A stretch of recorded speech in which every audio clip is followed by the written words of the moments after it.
Okay, looks like we're live. Bully Brad Kennels, what's up, man? Thanks for joining in. Yeah, he said yes, I'm on time. Exactly. Let's see here. What are the little tricks I gotta do before we get started? Um, let's see here. Facebook. All right, we got the topic set for tonight. The breeding formula from you to the breeder, or from form to you, the breeder. So that's the breeding formula we're going to discuss. Development from pups to dogs mentally and physically. Ryan Sterling's brought up why is immune system strength swept under the rug. We're going to discuss that a little bit. He also said, can you explain the difference between colors and patterns? We can do that. And then hopefully Daniel jumps in here because he understands that even better than I do. But colors and patterns, we can definitely go into that. And Tony Ma said, basic puppy obedience, crate training, commands, and procedures. So let me get this going real quick. I need one Facebook for the group. And all right, so this is one for the group. And I should have just clicked on it. I did that all wrong. Let me get here. All right, cool. Here we go. I'm going to go ahead and pin this to the top. I know y'all get tired of hearing me run through my thoughts so that I can do everything right. All right, so that's pinned to the top. And announcements. Bullies. All right, so pin to the top, and then I need one more for the people on my page so I can keep track of your comments. And then we're going to go ahead and, all right, there's that one. And I need to go ahead and expand that. I need to go ahead and, why is this one not letting me expand? There we go. Go ahead and expand that. And I think we should be good. Floyd Clark, what's up, man? Thanks for joining in. Smooth Moreland, thanks for joining in. Maurice Tenia, what's up, man? Thanks for joining in. So we're going to go ahead and remember at the top of the link, there is a StreamYard link. And if you click on that, I can see who you are. If you're on Facebook and you never clicked on that link, at least like type in your name and whatever your comment is. Then it kind of makes points. See, this is what I see when I'm on StreamYard. But whoever that is, I'm going to try to get to your question. Okay, that's Jay Rivera. So, Jay, tonight we are going to be discussing the breed formula from form all the way in structure, all the way to you, the breeder. We're going to be discussing development. And let me get my earplugs in. Development. Why does this not look like it's charging my phone? Or am I just not seeing it? Hold on here. Okay, the plug came out. Missed out on the plug. All right, so there we go. We're going to be discussing why is immune system strength swept under the rug, explaining the difference between colors and patterns, and basic puppy obedience, crate training. Let me put my work phone on D&D. And why am I still hearing noise coming from there? But that doesn't matter. All right, so let's get into it. And basic puppy obedience, crate training, commands, and procedures. So first things first. Why am I hearing things coming from there? That's weird. And it's supposed to be muted. There we go. Bam. All right, that took care of that. Now we are live. Let's get it going, y'all. One of the things that has come up is phone consultations. And, basically any questions on what I'm about to say, hit me up through Messenger and I'll discuss it further with you. For people I've been working with, we'll continue as is. But I have been talking to a lot of people a lot lately, discussing various issues they're having with their yard, their dogs. Um, and it takes up, a lot of time. I have a family. My son's getting ready to get, back into MMA now. The COVID is over. I'm his main trainer and his corner man. Now that COVID is over, I have a family. My son with MMA. I got two other kids. Plus, um, I'm going to be getting back into training with my clients in the manner I was before COVID, and possibly even a little harder. But that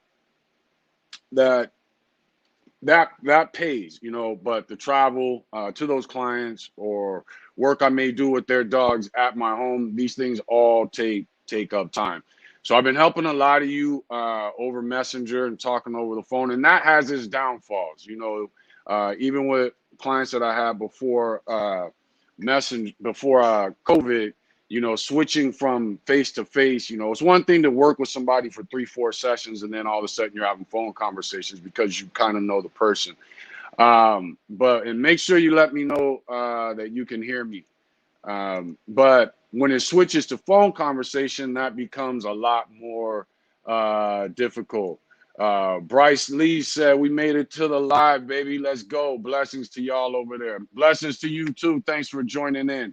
Casper, what's up, man? I'm doing pretty good. Thanks for joining in.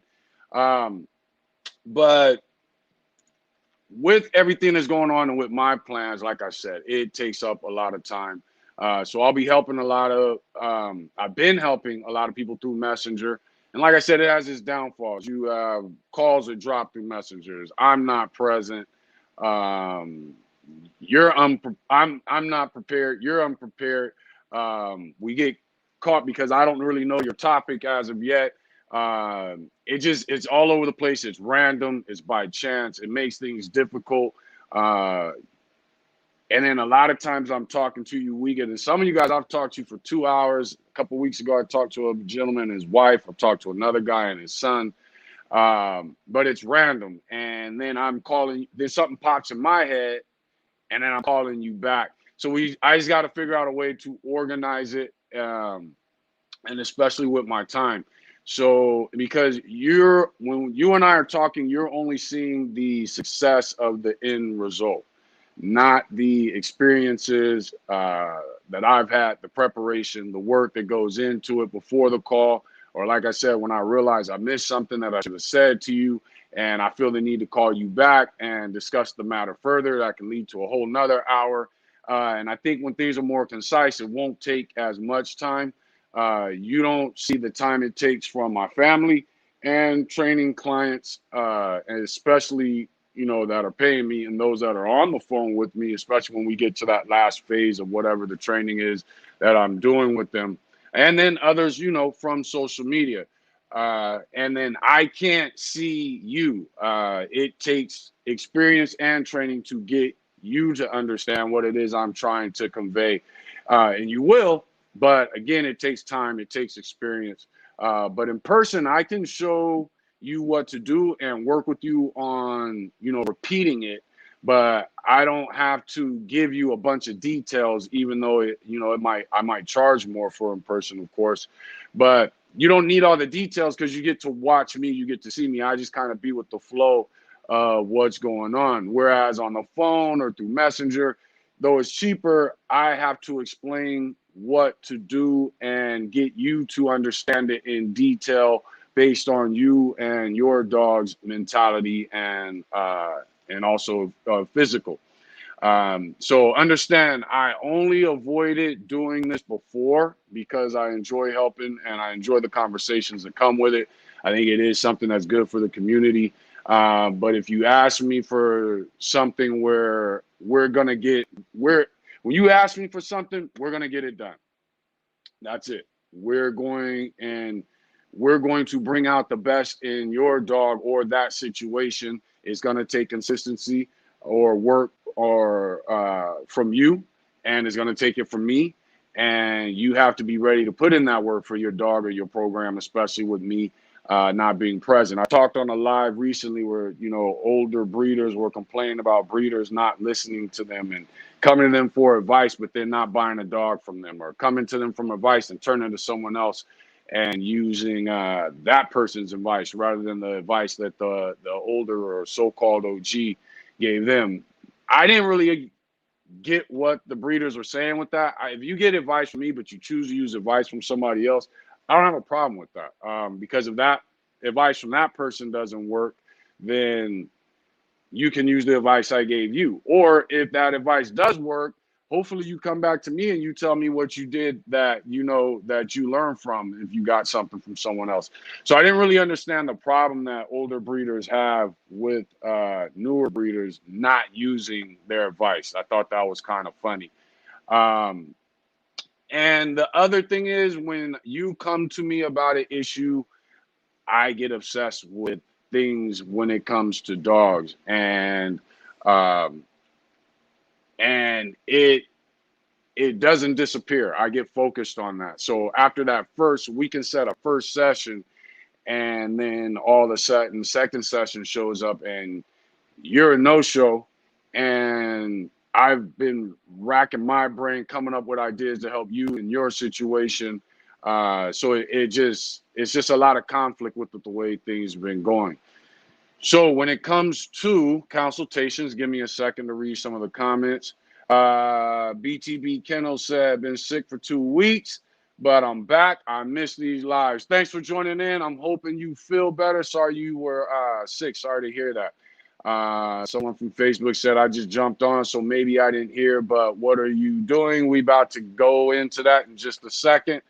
H-Town from King Beast Kennel says, what's good, brother? What's up, H-Town? Thanks for joining in. And then we got Travis Franklin said, yes, sir, Mr. Thor. Travis from Burlington, Iowa, tuning in from Burlington, Iowa. Thanks for joining in. Let me check the Facebook comments real quick.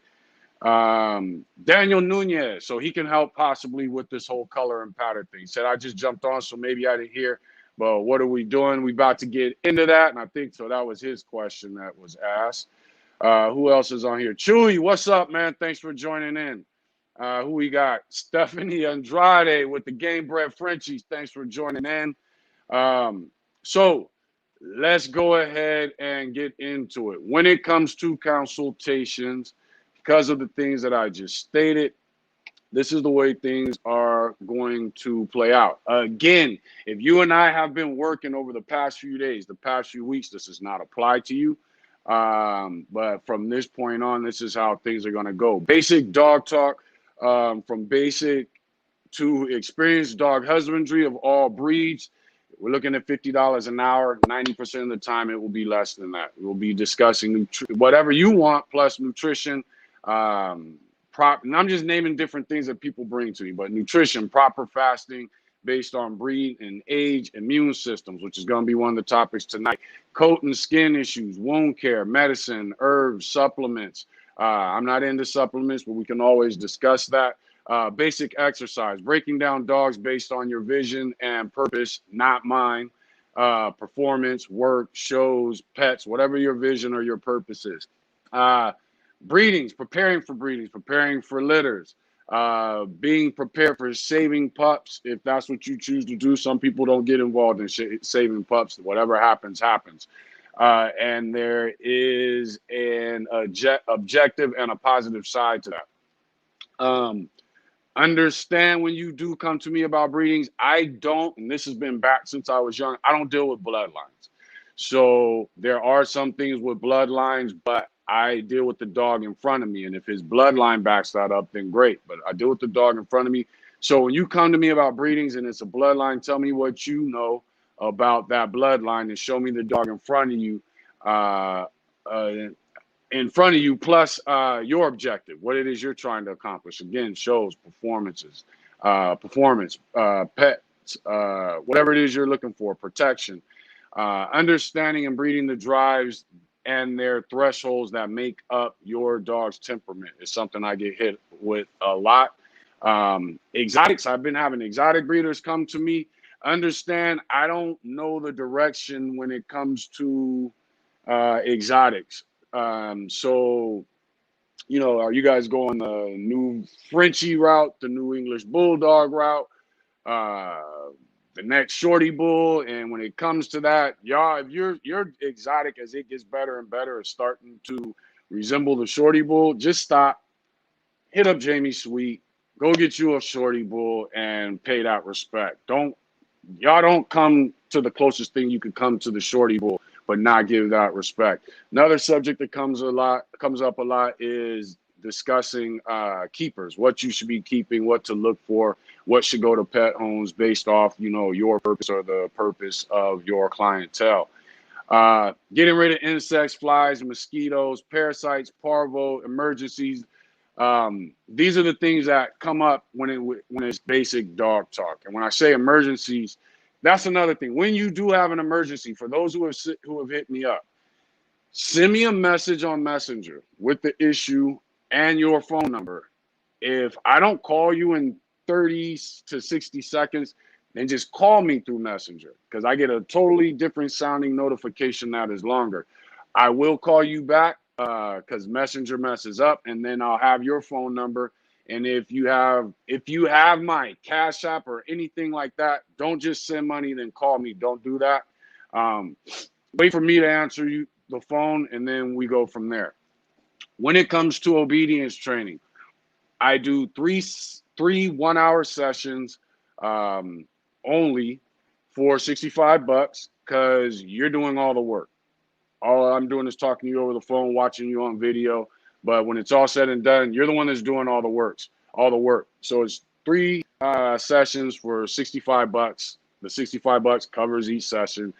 We can try with you holding the camera, but be prepared to have someone so I can see what you're doing as well. For instance, I had a person I was dealing with, and they had trained their dog to sit. Then they wanted to train their dog to stay, but not sit when it stays. So when they say they train the dog to sit, all of a sudden they're training the dog to stay. Their problem was every time they say stay, the dog sits. It'll stay, but it sits. Well, it'll stay shortly, and then but it sits. It does sit at least. One of the issues that we noticed, luckily his wife happened to be there, and I told him to give her the phone, and she was able to film him and his dog. And what I noticed is his left foot was faced slightly left. His right foot was faced totally left. And like I was explaining to him, you're facing the dog, but dogs are about your full mannerisms and your full body. So I told him, make sure your shoulders, your face, your eyes, your feet are all facing the dog. The minute he did that, it fixed everything. So, and understand, obedience is what you want your dog to do. Behavior is typically what you want your dog to stop doing. When it comes to behavior, it is only $80 per 3 problems till each of those problems is solved. And again, it's done that way because you're doing the work. We want to get the problem taken care of as efficiently as possible. Once you learn to solve, and the other thing is, once you learn to solve one problem, almost guarantee your other 2 problems are going to take care of themselves. And we can do behavior from dominance issues, aggression issues towards dogs, people, whatever it may be. Excess energy, walking or leash on leash properly, whatever it is. I also do conditioning, performance, and diet intake for events. The keep that your dog will be put in is, let me go back. When I say the word keep, what that means is the regimen your dog is going to be on for whatever event that you are talking about. We will discuss price on that when you call me. It is more than the other. But if you have an event in a month or less, then it's going to be a lesser price. 1 to 2 months is going to be more, and then 2 months or more that you have going up to the event is going to be a little bit more.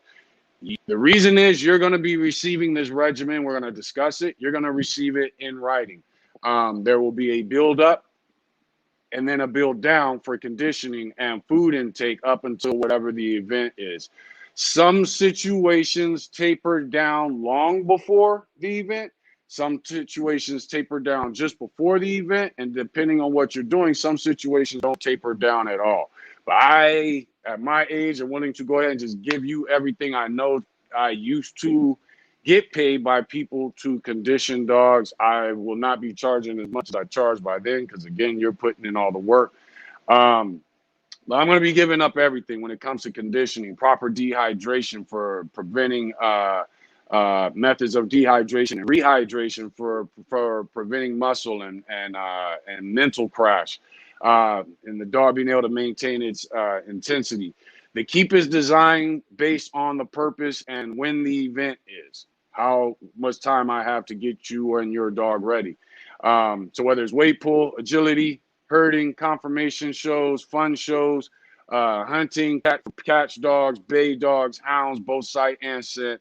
You're just trying to build muscle for a certain appearance you want to come across, and even protection events, because some of you get involved in events where it's no longer about the obedience and behavior aspect of protection, but now your dog's got to run 100 yards and then do his job. So, and then it's being judged on its intensity when it reaches that distance. Frisbee, dock diving, stamina, whatever the event is, we'll figure it out and we'll get it done for you. But I also, when it comes to setting up conditioning keeps, I do need to know your resources. Parks, playgrounds, parks near you, playgrounds near you, pictures of that playground so I can see that setup. You figure out what it is you need to do. The time period when that playground is full of kids and when the playground's empty. Your yard setup, treadmills that you may have, slate mill versus a carpet mill you may have. Some of you still have cat mills, and much props to that. I shouldn't have said still, like it's old. It is old school, but it's just funny to see some of y'all still working dogs with cat mills, and I think that's great. Your road work that you may do with your dog. Some of you guys have four-wheelers. Some of you driving your car. Some of you guys are just limited to walking your dog. Pools, lakes, oceans that are available to you. Sand, mud, grass, dirt, what type of surfaces you have to work on, hills that you have to utilize, proper use of a spring pole, proper use of the flirt pole, and other conditioning tools. Those are all made a part of it.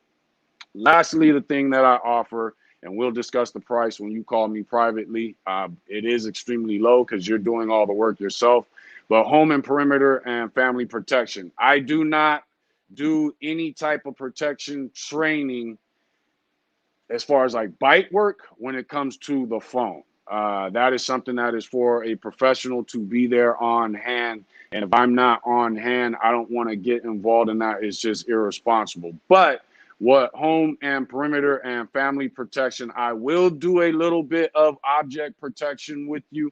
If you've got situations where, you own your own business and you've got to carry payroll from one distance to the next, I will do some of that with you, but it's extremely basic. I don't get too caught up into that. Again, that is also something I suggest you see a professional that you can see one-on-one. This does not include, like I said, bite work, and especially bite work for you to be away from home or on leash protection. That needs a professional person to be available for you to learn from. I don't want to get caught up in anybody's mishaps from that. But with home, perimeter, and family protection, you will get 5 sessions. Again, we'll discuss the price for that, plus a free phone consultation to start it all off. The 4th session is to work on cognition, your dog's understanding of place and time, and understanding your dog's genetic intelligence. With that 4th session, we reinstill everything from session 1 through 3. Plus, we will introduce non-protection needed situations. With the 5th session, it is to reinstill everything from sessions 1 through 4, plus reinstilling non-protection needed situations. So to give you an example of that, you've got your dog is doing great with sessions 1 through 3. but now you've got family coming over, and we need to put you in situations and create situations so that you know there's not going to be a problem. When it comes to home protection and family protection, you will need a helper, an agitator, and possibly a helper is the agitator, and you will possibly need a cameraman someone holding your cell phone so that I can see what's going on. Here's the thing, and I'm about to get you guys comments in just a second. As I get through that, here's the thing with protection. You need to be honest with yourself. You need to be honest with the dogs that you have. I've always broken it down into phase type dogs. So phase 1 type dogs, some of you have dogs that are docile, especially with mini mastiffs, hunting breeds, bullies, and exotics. You and I will get that dog to where it is more alert to its surroundings. Phase 2 dogs, some have dogs that are alert to their surroundings, but will only alert you and won't do anything more. They'll just bark like your chihuahua. Somebody's at the door, it barks, run to you, and it's hiding under your bed barking. That's a phase 2 dog. That's all it does is alert. We'll get that dog to make itself known and stand its ground. Phase 3 dogs are, some of you have dogs that will stand its ground, but not advance. We'll get your dog to the point where it will advance. Phase 4 dogs, some of you have dogs that will advance, but it will cur as soon as it is physically hit or struck or threatened or thinks that it's threatened by something that's not necessarily afraid of it.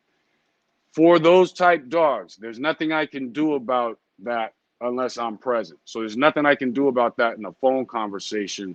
Again, without me being present, because otherwise to go to that next level, it becomes irresponsible to you and your dog. You may have dogs that are not too ready for any of those categories. Jazz, can you put him back there and close the gate, please? Thank you. Whether it's genetics, is Sadie outside? Jazz, is Sadie outside? Okay, put Floyd outside, please.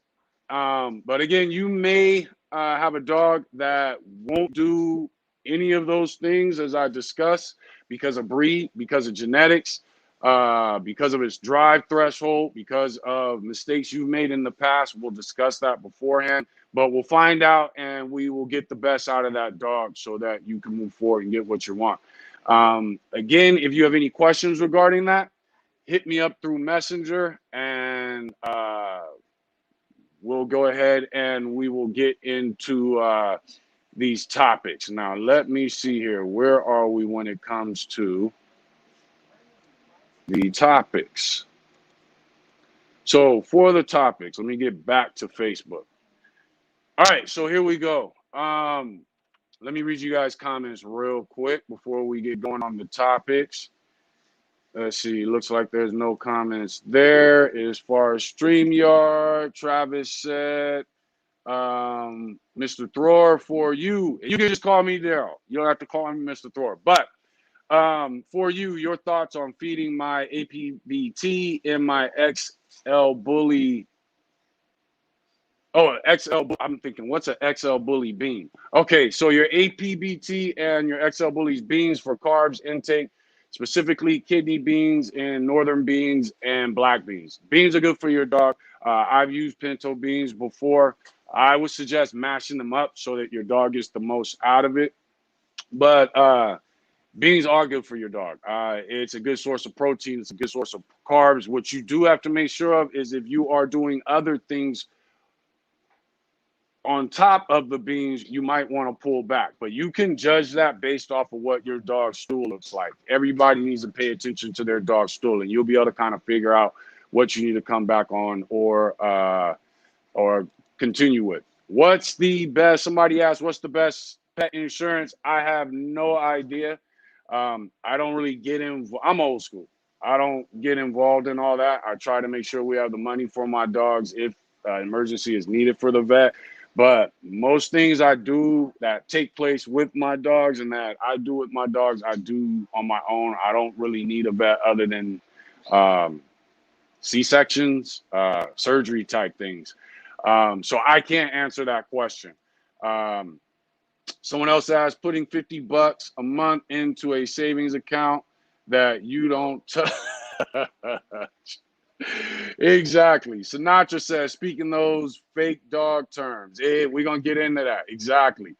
And what else do we have? He brought up the word game. There it is. That is a term that is overly used. And I'm cool. Like Stephanie Andrade has her Frenchies. Her Frenchies are driven. She promotes them as game bred Frenchies. Anybody that knows these terms knows the true term for gameness is in the box. Anybody that knows Stephanie and her Frenchies knows, of course, Stephanie is not out there fighting Frenchies. So when she says game bred Frenchies, she's just trying to give you an idea of her objective when she's breeding her dogs, and that she is putting health and ability first. Sinatra said, I love those shorty bulls. I really like them, and I really like what I've seen Jamie Sweet put into them, understanding her history. It was a couple exotic breeders that went and did a documentary on her, and it was just dope to watch her talk about her past, which started with working breeds and working dogs, which can sometimes be two separate things. But she took that experience and she put that into the shorty bull, and I have a great deal of respect for her and what she's doing. Let's see. Somebody said, what is the best pet? Okay, we got to that one. Okay, that was Daniel that said the $50 comments. Where else are we? Now let me check these other comments. Make sure we are on point. Texas T Bullies, what's up, Dre? Thanks for joining in, bro. What's good? And let's see here. I think we are set. So let's go ahead and get into the topics for tonight. Let's get into the topics that were brought up by others real quick. Ryan Sterling, why is immune system strength swept under the rug? Immune system strength is swept under the rug due to the fact that the bully community only focuses on what it sees. So if you're giving your dogs Benadryl all the time, or something that a vet has prescribed to you all the time, and you're feeding your dogs raw, and you're making sure you avoid fish that your dog's allergic to, and your dog's allergic to grass, so you keep it on cement, and all these bullshit things that we do with dogs that mess up their immune system, and then we sell them off to other people who have to deal with it, and they get these huge vet bills, plus what extreme amount you're charging because you think everything that you're doing to hide the immune system, it makes your dogs worth more. Raw is one of the worst things. It's one of the best things for dogs, but there's still other things that can compete, including kibbles and what you can add to kibbles. But raw is one of the worst things for dogs because it is hiding a lot of issues in the immune system that the dogs and us as dog owners were never exposed to.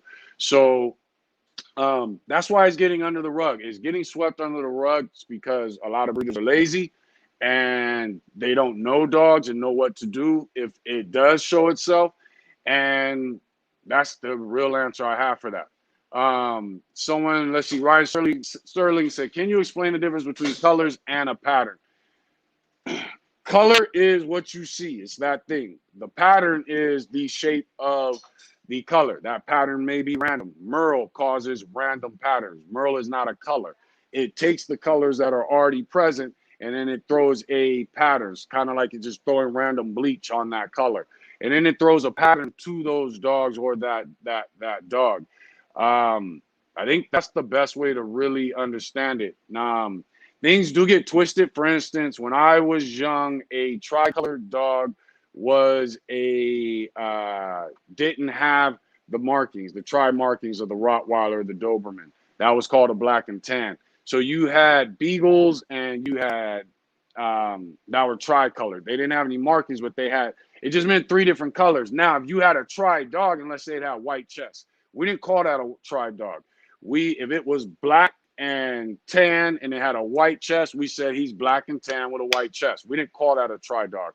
A tri dog was typically a dog that had like the cow color or the cow type patterns on them, but it was of 3 different colors. Now there are people who get all into the genetics, which I think they get a little too far into it, and they say, well, tri and black and tan are the same thing. It's the same genetic. It's the same thing maybe as far as genetics, but us as dog breeders and dog men who deal with dogs, we don't deal with the genetics. We deal with what we see from a performance. And so we notice a difference between black and tans. We don't notice a difference between black and tans with white markings on the chest, but we do notice a difference between black and tans and the dogs that you consider tri. So when I'm talking about a black and tan to somebody who works dogs, and then I'm talking about a tri to somebody who breeds bullies, they may be to you as a bully breeder the same little scientifical genetics, but as a working dog person, they are not the same at all. They are two different things. My black and tan pit bull does not have the same genetics as your tri bully, because we are talking about two different purposes. So they might be the same thing in genetics and science and wanting to know and have all this knowledge, but they are not the same thing in reality. The next thing was Tony Moss brought up basic puppy obedience, crate training, commands, and procedures. That is more of a consultation thing, but since you're bringing it up, and that's the thing with the consultation, anything that comes up during the lives, we're going to get into it, and that's free. But as far as puppy obedience, to summarize it, it's going to take you being consistent and everyone in your house being consistent with what it is you're doing behind this puppy. It's always going to start with somewhat behavior training. Treats are the best way to start off with training. I am into treats. I think treats have their place. I think the e-collars have their place. But I think old school methods of your presence has a bigger place than those. And then you use the treats as you go along, and if necessary, you can use an e-collar. And an e-collar is not a bad thing. A lot of people, you think of it as a bad word. That crazy lady that's on TV, Victoria Shipfield, whatever her name is. That lady's nuts. She thinks she's the God's gift to dogs and dog training. But if you watch her in difficult situations, she doesn't know a damn thing. Whereas if you watch Cesar Millan in difficult situations, he's in there, 10 toes down. So Shipwell, that's her name. That Victoria Shipwell lady, in my opinion, she's a fraud and she's a puppet for PETA and the whole new Europe thing that's taking over dog breeds and working dogs and really regulating and making things difficult. So again, when it comes to basic puppy obedience, there's a lot of information out there for dealing with puppies. It would be very difficult, for me, unless we were going to go into super detail. If you're going to come to me for puppy obedience training, we're going to get into the temperament and really break down your puppy. As far as on the live in your question, when it comes to puppy obedience, start working with them early. Know what you know what you don't know. And the more you know, the more you learn that you don't know everything. So be honest with yourself about it and then put it into effect. As far as crate training, I think the crate is a very valuable tool. One thing I always tell people is when you are not able to supervise that pup, put it in the crate. It will then begin to teach itself when not to use the bathroom and teach itself to use the bathroom. Make sure that you have a regimen for letting that dog out and a regimen for playing with that dog. But when you're not able to supervise the dog and your dog is young and is making mistakes, it needs to be in the crate. When it's in the crate, it's going to scream and it's going to cry depending on how the breeder dealt with it. You have to ignore that. Even if it means to the point where you just throw a blanket on it. As soon as it starts crying, you throw your blanket on it over the top of it. But you got to ignore it till that pup tires out. The minute that pup tires out, count to about 100 and then go and bring that pup out. Now he's learning that if he wants to get out the crate, he needs to not cry. And he still may or may not get out that crate. So that's on that. Now, as far as tonight's other topics, let's see. Here we go. There was a post I made about various. You know what? Hold on. Let me catch you guys' comments real quick, so nobody gets left behind and we're all on the same page. Let's see here. Sinatra says she came to Cinco in 2012. Her dogs were hitting the sleeve, weight pulling, and standing up to the heat. Not sure he's talking about, but okay. You talking about Jamie Sweet. And see, and that's the thing about her. I'm assuming you're talking about Jamie Sweet. But that's the thing about her. She's trying to take, even though they're a bulldogish dog, a bull-bred dog, she's trying to take them beyond just the short, the shortness of it. And she's staying true through the shorty bull. She's staying true to her upbringing and her experience with working breeds, Staffordshire Bull Terriers, Pit Bulls. I know she dealt with in depth American Bulldog. She's staying true to that through the shorty bull, and that's what I like about what it is she's doing. Let me see if we got any other one. Okay, yeah. So Jamie, but yeah, I think that, and I wish I would have been there to see that. That would have been great. But she's just doing a lot, and that's why I hate to see some of these exotics starting to kind of resemble her dogs, but yet have nothing on her dogs. Let's see. Am I catching all the comments? Joe, what's up, man? Thanks for joining in. I'm gonna call you back. I saw you call, but I was getting prepared for the live. Let's see. Betsy Spirit Rider say e-collar is just a training tool. Exactly. It's all about how you use it. And yes, this is on YouTube. Matter of fact, you know what? I'm not going to waste time on that. I should have done that in the beginning. But yes, this is on YouTube, on Thor Bullies YouTube. We have Thor Bullies Instagram, which I will be figuring out how to do both at the same time. I can right now only do YouTube and Facebook at the same time. So I'm going to try to figure that out where we can go live from Instagram, YouTube, and Facebook all at the same time. But like I said, there was a post I made, and it showed a bunch of different pockets and standards that are popular in the American Bully breed. And dogs, how they have been going from bully to bulldogish.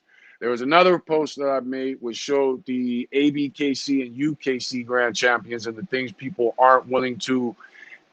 What astonished me about both of those posts was in the comments, things people aren't willing to admit, but yet these things are right there in front of them. People are willing to say the ABKC dogs show more consistency than the UKC dogs. There's no way you could be being honest looking at those pictures of the Grand Champions and seeing consistency. Now, if you want to see, now there's something that a lot of people say, well, you can't really judge a dog till you put hands on it. That is partly true and partly marketing scheme to get you to their yard. Because those of us who have been dealing with dogs for years have also taken pictures of those dogs for years. And we have seen the difference of our dogs in front of us and the difference of our dogs in a picture. So it makes it quite easy to see you make a post on Facebook and get an idea of what your dog is like in real life. That includes temperament just by your dog's focus. There are some dogs you do a squeaky toy and there's a certain look they have that gets their attention, but it is nowhere like when I do a squeaky toy and take a picture of my Jack Russell, rest in peace, or my catch dog. So those of us who have been dealing with dogs, again, we have taken pictures of our dogs. We love them. And we have seen the difference between those pictures and the dogs that we're dealing with in person. So therefore, we are also able to look at the dog you're dealing with in person through a picture and get a basic idea of that dog.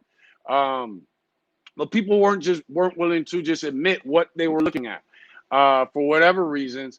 And I've been seeing the way people are getting further and further from what dogs are and how there's a lack of understanding at the negotiation table when it comes to the negotiating the breed and breedings with the species.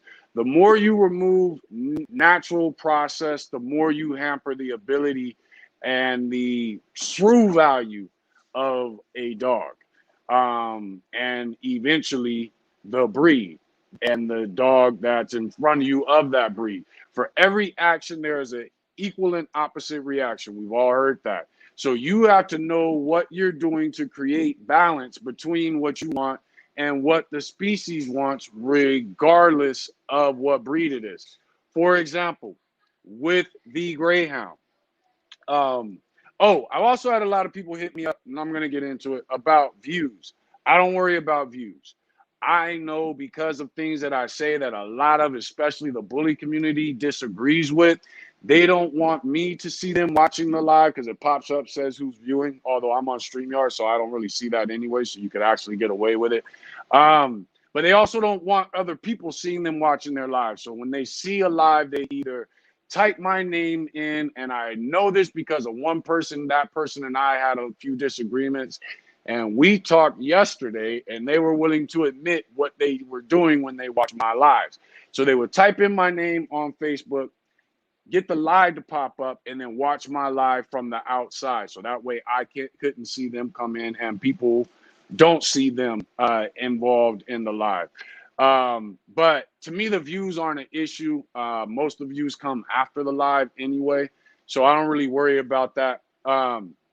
But as far as what we were talking about, you sitting at the table with your breed that you've chosen and negotiating this breed and your breedings with the species. The species has a big, huge desk, and it's got its feet up on the desk. You're talking to the species and the bottom of its nice Stacy Adams shoes.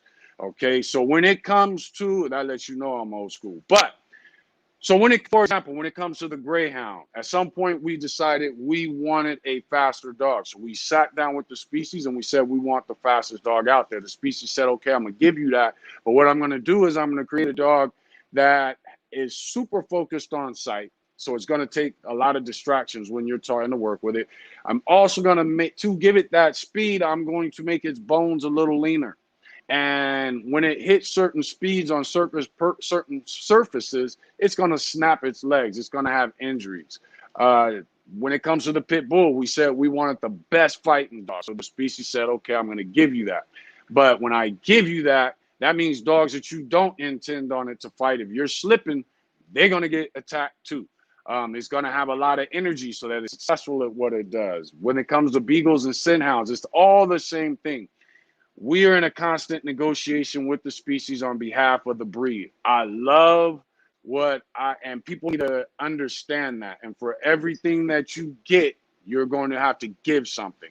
And that give is usually going to have to do with health and the lifespan of the dog. I love what I see Devontae, Mafia Line Bullies doing with the clean exotic movement. Say what you want, whether it's an exotic, whatever you want to call it. We know it's not a pocket, so what else you going to call it? I love June Williams with his education and his pushing health with the exotics, and it's backed up by his breedings. Robert McCormick, his plans on what he's doing with his girl Tiny and Oreo.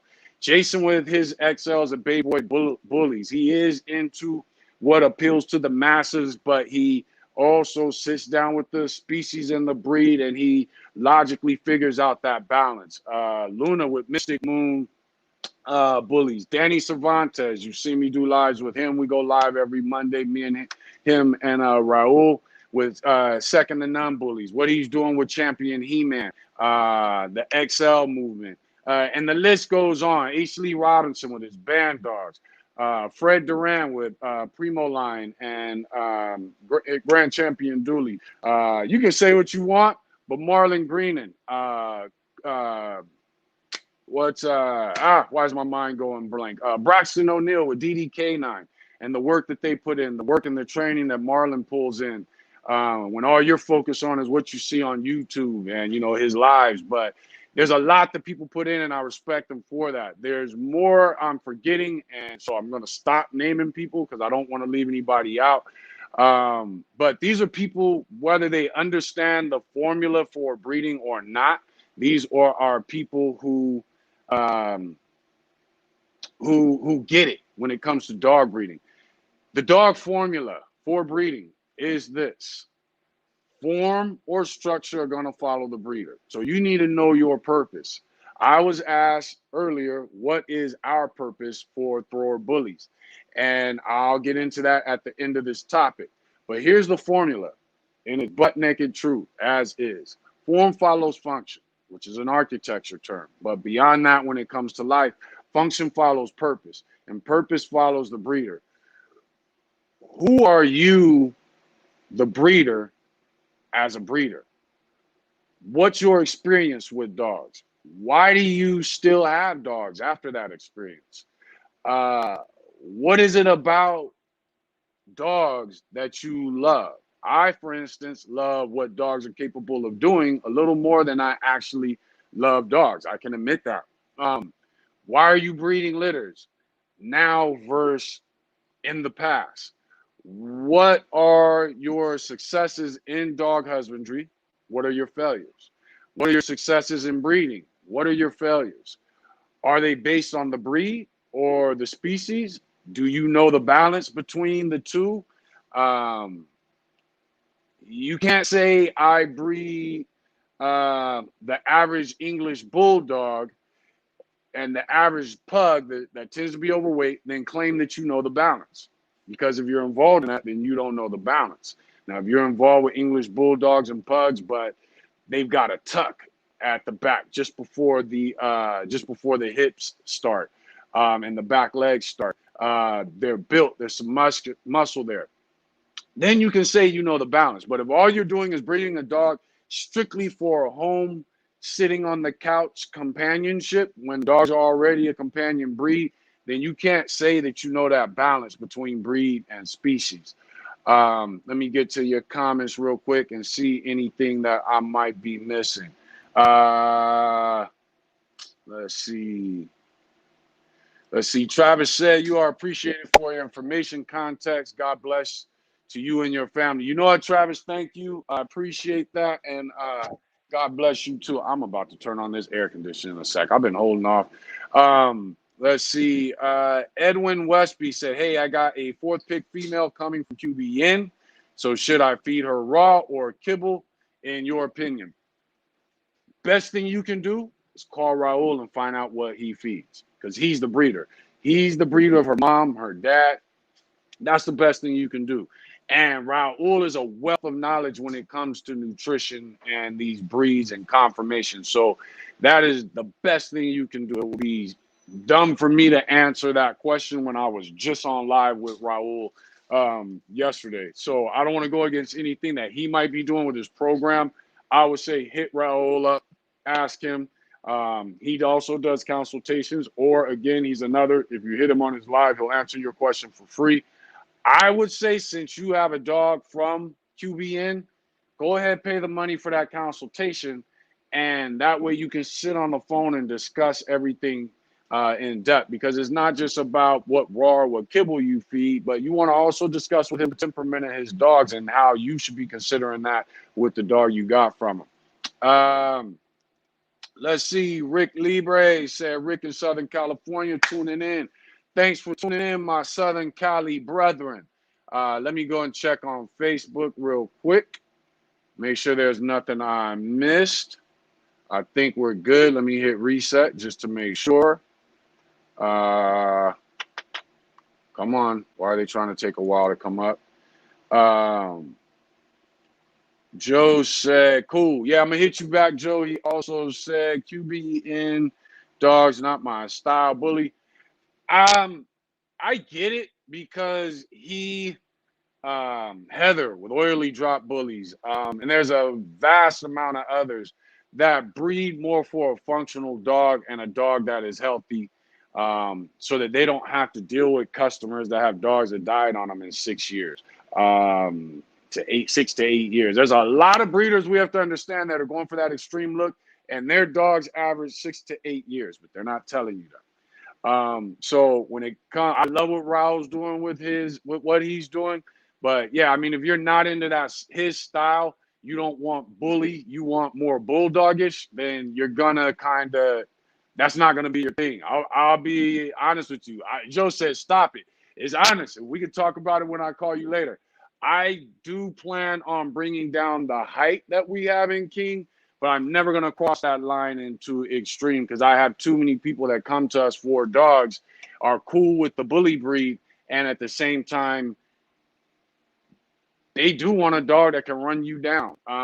And that extreme dog can't. I can tell you right now, I don't care what none of y'all say, though I'm older now, I will outrun 90% of the bullies I see that are extreme. I will outrun your dog. And no man should be able to outrun a dog that stands taller than its knee. That's just my rule. You, though, I can't outrun King when King hits full speed, and King is 155 to 160 pounds. I tried to do it last time he was here. My son got him going. I took off running, and he caught up to me before I reached the end of my yard. But that's a whole nother subject. And again, that's something that is more about preference. But as far as where were we? The formula. So again, form follows function, which is just what we were talking about. Function follows purpose. Purpose follows the breeder. So who are you as a breeder? Going into the next phase of that, form follows function, function follows purpose, purpose follows a breeder. Now that you know who you are as a breeder, what's your litter's purpose? Before you start breeding, what is the purpose that for that litter? What do you choose? Why did you choose this breed? And again, what's going to be your litter's purpose? Is it money? Is it to better the breed? Is it breed type, or is it the breed standard? Because if it's the breed standard, then you're covering both. If it's breed type, you're only covering one. Is it for just pretty dogs? Is it for size, color, temperament, ability, performance? You got some type of activity you want to take the dog to. Is it for conformation shows? What is the purpose of that litter that you are creating? Not one dog, but that litter. What's their purpose? Is it for pets? Is it for fun shows, or is it for conformation shows? What is the purpose of your entire litter? What is the purpose of your entire litter, so that you have something to aim for, and so that you have something to hit or miss when you pull that trigger and you do that breeding and those pups come out. Because you're not going to know you're either going to know immediately that you failed. Hopefully you'll know immediately that you succeeded, but that's going to take 6 months before you know that. But you need to know this so that you can be judged by yourself and your peers until you succeed or you fail. And once you succeed, how consistent are you with that success? You should want, in all those categories I named, you should want all those pups to meet it successfully. In the beginning, trial and error, you might get one. Your next breeding, you need to get 2 or more.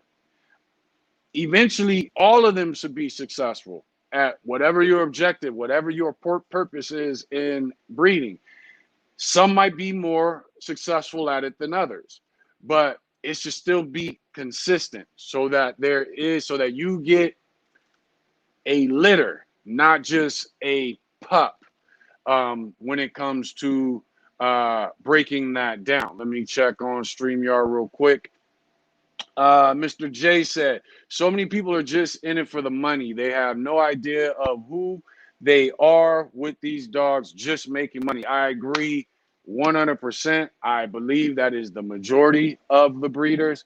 I do feel that there's a growing number of newer breeders coming in and looking for education, rather than previously, about 4 to 5 years ago, it was more newer breeders coming in trying to figure out who was the right person to follow and what clique to get down with, what group to make sure they're active in.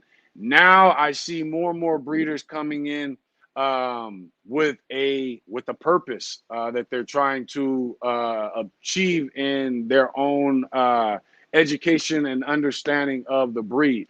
So I do think there is some backlash about to come to those who breed for extremes, those who breed for money. Now, here's the thing. I think at the end of the backlash, due to it being an internet area, those who breed for money and extremes and those things like that are going to be the people that win. Bully Bread Kennel said QB and K dogs are definitely fire. I like that. I'm glad you said that, because I like the new boy, and I forget his name that Raul is coming with. He's a badass male. You could tell he's kind of brought down the leg length, but he still lives up to what Raul lives for when it comes to his dogs and his expectations. Rick Libre said, laugh out loud. I've been around these dogs since 2008. I don't think I made any money ever. Exactly. He said, what is that? Okay, thousands in the red. But I have finally arrived. There you go. And you have to be willing to sacrifice because you're going to be doing things that people aren't into. And then now there are mistakes that take place on your yard, and then they come out because you tell them you're honest or you say whatever it wants. It gets to Facebook, and people use that to burn you. I don't bash dogs that I see on Facebook and bash people's programs due to the fact this person may have a dog that's got flippers for feet. That might be what they ended up with. But I'm not going to, you as so-called OGs and people in this internet dog game can't down that person because you have people that you looked up to that have dogs that are way worse in my book. And then two, you don't know what that person's getting ready to breed to fix that issue. So if you're not asking them that question and they're not asking you any questions about the issue, you kind of just talking for clout and wanting to be heard. That's really it. You're disrespecting this person, what they're doing, what they've got, because you want clout and you want to be heard. But if they didn't ask you and you haven't asked them what their plans are for the dog, really you out of line. You're not being an asshole. You're being a jackass, and you're looking for attention. So again, I agree with that 100%, and I do like to see more and more people coming into it. Let's see, AJ Kadar. I'm assuming that's yes, Joe. I see your mug on your profile pic. He said, "This isn't a charity. We ain't doing this for free. So yeah, monetary gain is a must. I think monetary, not necessarily gain, but at least get back is definitely a must. Otherwise, your kennel's gonna fall apart. Unless you're just one of them rich breeders. I'm not. So otherwise, your kennel falls apart." And so you do need to make money off of it. And if you can get that money to the point where you're making money, where you're quitting your job, feeding your family, but you're still making bad ass, healthy dogs that don't disappoint their owners. They don't bite their owners, but they will bite to protect their owners. They have the look that the person is expecting who came to you. And let's face it, the bully community is all over when it comes to appearance. Even in the show ring. But when your dogs can back up that, then yeah, I hope you make millions off of them. And I truly believe that. So I agree with you 100%, Joe. Let's see. Looks like we're up to date on those comments. And Thomas E. Andrews says, so glad you said that. But I mean, that's my honest opinion. I don't get involved with bashing people's dogs, and I don't get involved with bashing. I just think it's something that's done for internet hype. I was just talking to a few of my younger homies. One of the things right now is a lot of gang websites where people get on there and they're promoting their new gangster rap album and everything. You find out what hood they are and they start bashing each other's hoods. And we've had a lot of killings here that have stemmed from it. One of the problems is they like to bash people, talk trash. They go on live talking trash and not realizing you're sitting in front of this gas station. And somebody from that hood recognizes that gas station. And somebody from that hood recognizes that every time I see your live, you're on there for about an hour. So guess what? Now they got an hour to catch up with you. They also know the people. I'm on a whole nother tangent. But it was just a long conversation I had. So this whole internet thing is just taking things way out of line, and especially with dog breeding, because it allows us to take things that were not normal, that were disrespectful to people or dogs or whatever it may be, and we're normalizing it now. So we're normalizing fucked up dogs.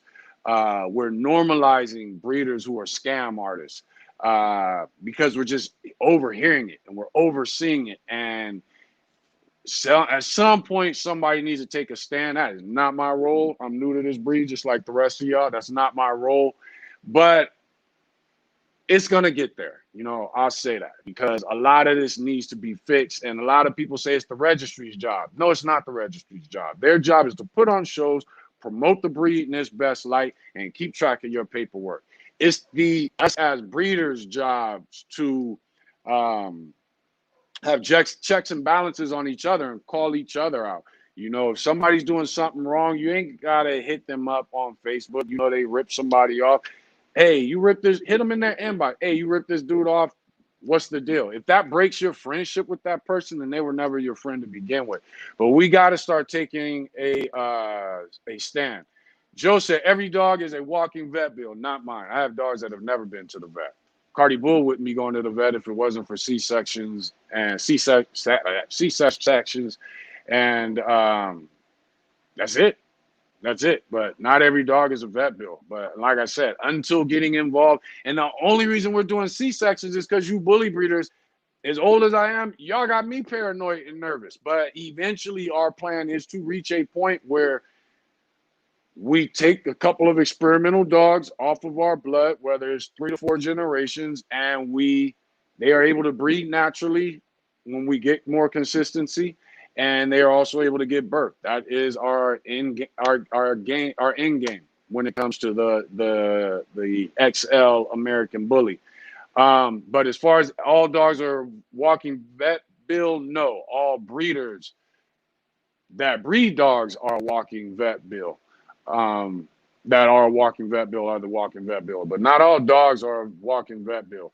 Um, Joe says, if you think you'll own a dog that'll never need a vet, you're sorely mistaken. I can name you at least 7 of my dogs that have never been to a vet. And not only have they never been to a vet, um, they were out in the field. They were working dogs, getting attacked and bit by coyotes and boar and all that stuff.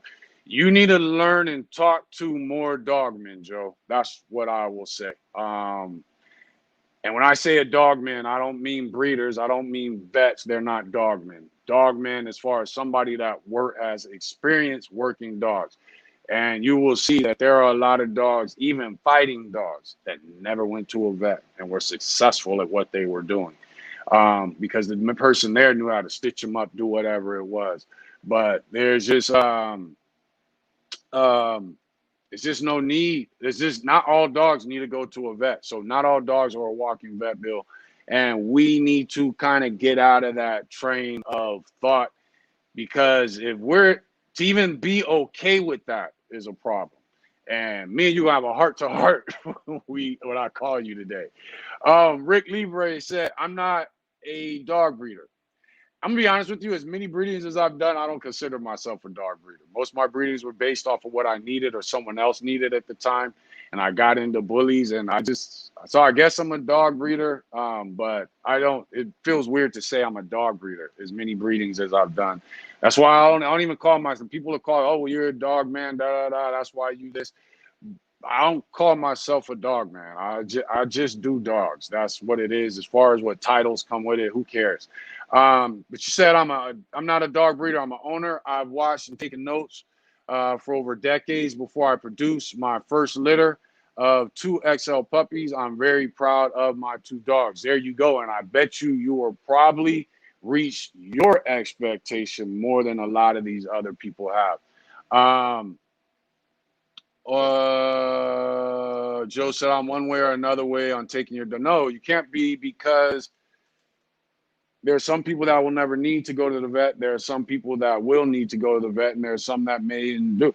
Think about it. We're taking dogs to the vet for allergy issues. Some of that's the breeder's fault, because you're fucking around, you're breeding dogs that are allergic to grass that never should have been bred.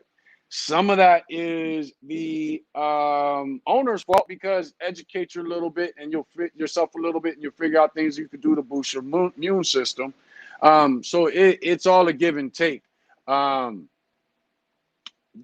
said, bro, not everybody has your field of survival skills. This is true.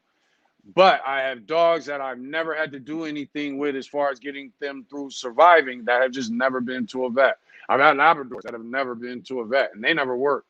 I had a cockapoo, my very first dog, when I was 7. Granted, I did have some understanding of dogs due to my uncles and things like that. Brian Ward, what's up, man? Thanks for joining in. But I have a cockapoo that never went to the vet. And I remember one time, little BJ, he was cool, but he got attacked by a husky. He didn't go to the vet. I think we got some neosporin and some crazy glue, and BJ was all good. Dog lived a long life.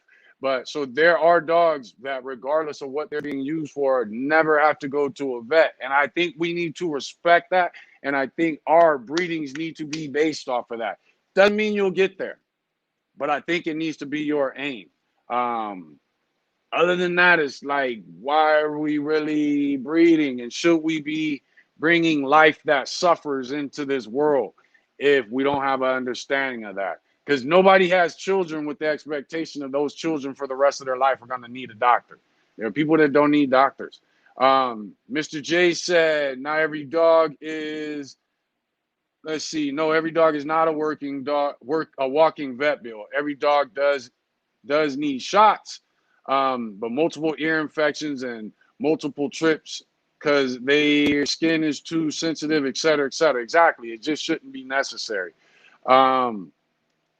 Rick Lieber said beyond any expectations. Floyd Clark said, growing up, the mutt that ran around the house had pups in the dirt and they all lived and never had a shot. Bam. So why have we changed? Why have we changed? Why were bulldogs having bulldog puppies before C-sections? Why have we changed? I know a bulldog breeder now. She accidentally had a breeding take place because her male and her female bred naturally. She never thought it would be able to happen. She also has another female that she couldn't get to the vet in time, and that female had puppies naturally. All of them. She took the dog to the vet afterwards, and the vet said there are no more pups in there. She gave birth to all those puppies naturally. The vet didn't need to do anything. This was a bulldog. What are her plans now? Because of these two situations, she's going to take the dog, the male and the female that bred naturally on accident, and the dog that gave birth successfully on accident without the C-section, and she's going to try to blend that to get a consistency and the best amongst her English bulldogs now. But other than that, if those two accidents never would have happened, she would have still been doing AIs and C-sections and all these things. And she still may do them for a period of time, but now she knows she can reach that goal, and she found out by accident. Mistress J said, I feel bad for selling someone a dog that is allergic to everything and immune systems are super weak. Your customer wasn't planning on going to the vet every 3 to 5 months for years. Not only that, I agree with you 100%. Ain't none of y'all telling these customers you're going to have to go to the vet for the rest of this dog's life, because otherwise your customer wouldn't buy their dog from you. And you're not telling the new breeders that. So we can't get rid of standards. And I know that's what the internet has caused. But it is getting rid of our standards and expectations. Okay, the one off my page showing more. Zach said, as a community, we need to self-govern or self-regulate to a certain extent. I agree. Betsy said, laugh out loud. I'll know Friday if Lincoln's been a sneaky peek. So, Lincoln, you got so many stories with Lincoln sneaking around. But let me know, Betsy, what took place. If you find out, let me know. But let's see. So back into the topic, because this topic is going to go in. So again, what is your purpose as a breeder? And once you figured out who you are as a breeder and what your purpose is, again, remember, form follows function, function follows purpose. What's your purpose for your litter? Are you reaching there? And is it just one pup? If everybody's willing to pay you $3,000 for all your pups, or only one person is willing to pay you $10,000 for this one pup, you don't have consistency. You have breeders out there who have consistency, or just a name, of course, but their dogs are valued at certain prices, regardless of the regardless of the breeder, due to the fact people know what to expect from getting from them. But here we go again. Form follows function. Function follows purpose. So now that we've figured out your purpose, hopefully, what's the function? How does the dog go about its purpose? And what does it take for the dog to succeed and fail at that? What's the strategy? What's the tactics? What's the temperament required? You need to know all these things. If you're looking to breed Merles, let's say that's your purpose. I want to breed Merles just to get rich. If that's your purpose, what's the function of the dog? Some of them ain't going to be Merles as far as the dog's functioning. Some are going to be cryptic Merles as far as the dog's functioning.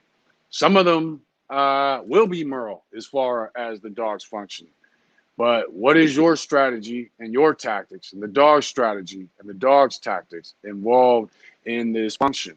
And again, what's the temperament? Because if you're just breeding Merle to Merle and somebody didn't tell you they bred some crazy Catahoula to get the Merle, and you're coming in on that first phase, that F1, that F2, what's the temperament like? So you need to know these things. So again, form follows function. What's the form? What's the phenotype for your form, your structure, so that that function can be successfully done, or the breed that you chose to breed?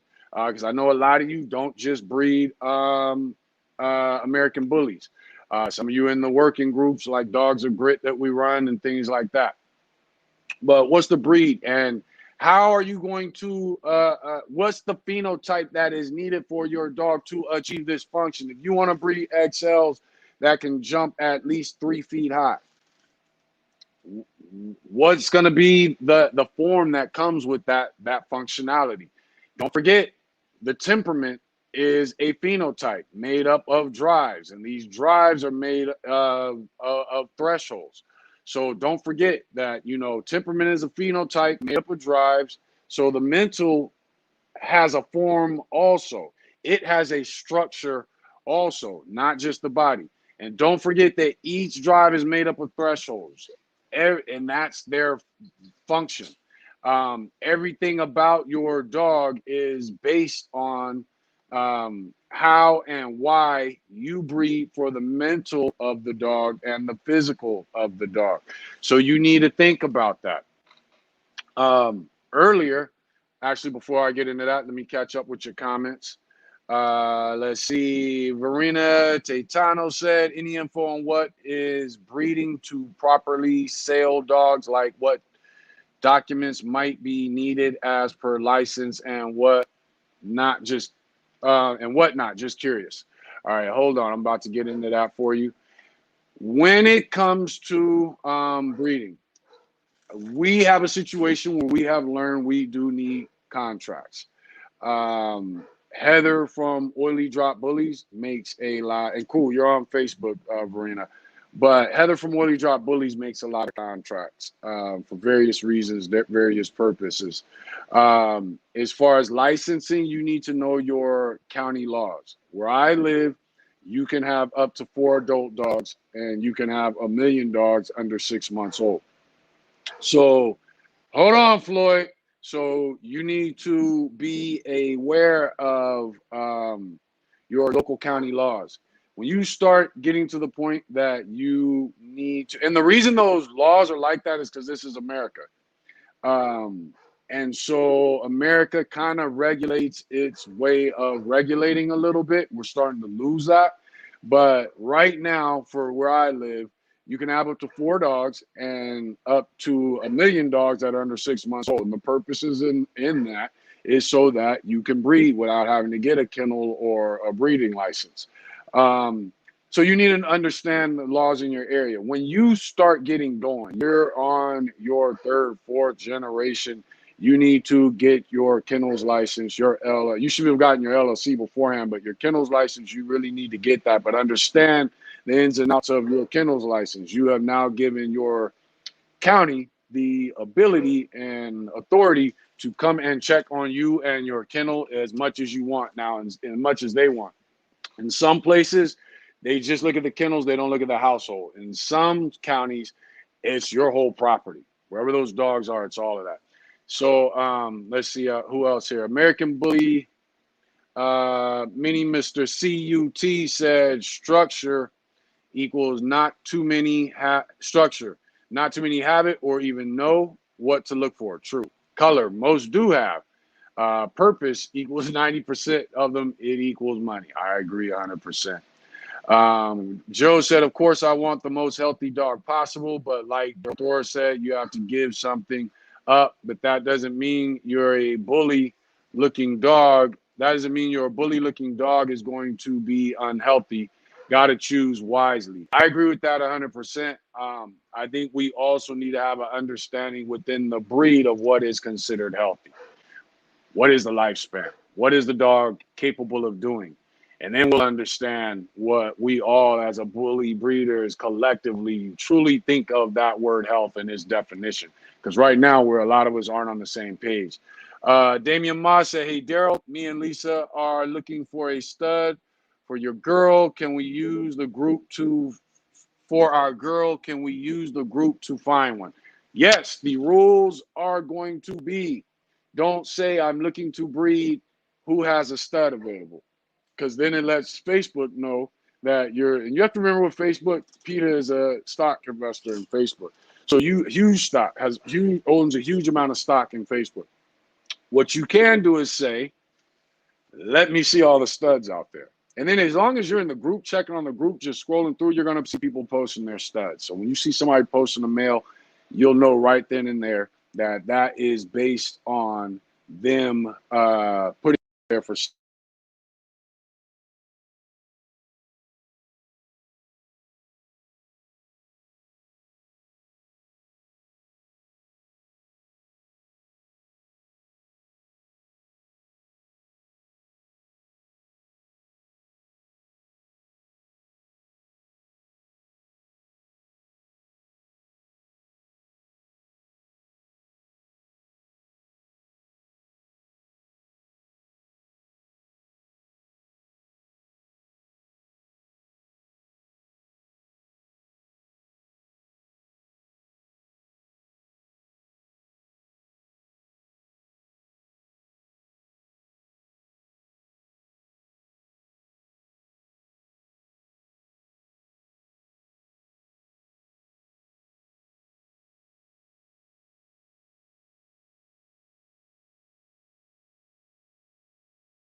much and love what dogs can do too much to ever let my mind, especially at my age, fall victim or fall into a trap of the bully community and what I see taking place.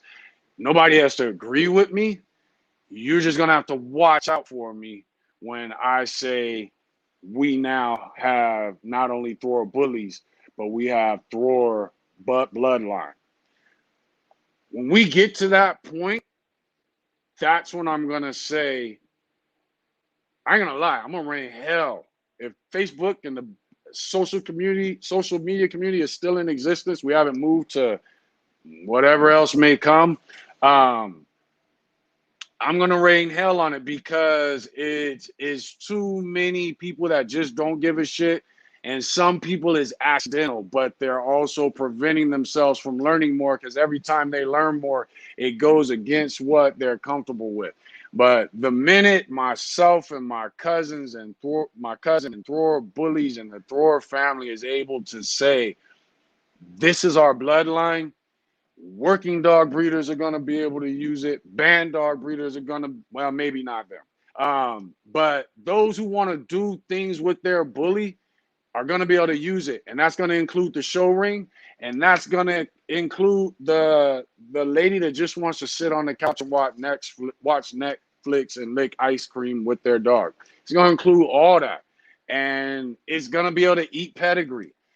It's not gonna need raw. It's not gonna need Benadryl. It's like once we get there, um, man, we just have to raise our expectations, and by raising your expectations, you'll get to your goals quicker, even if they are long-term goals. But I think we really have to. Let's see, this one messed up.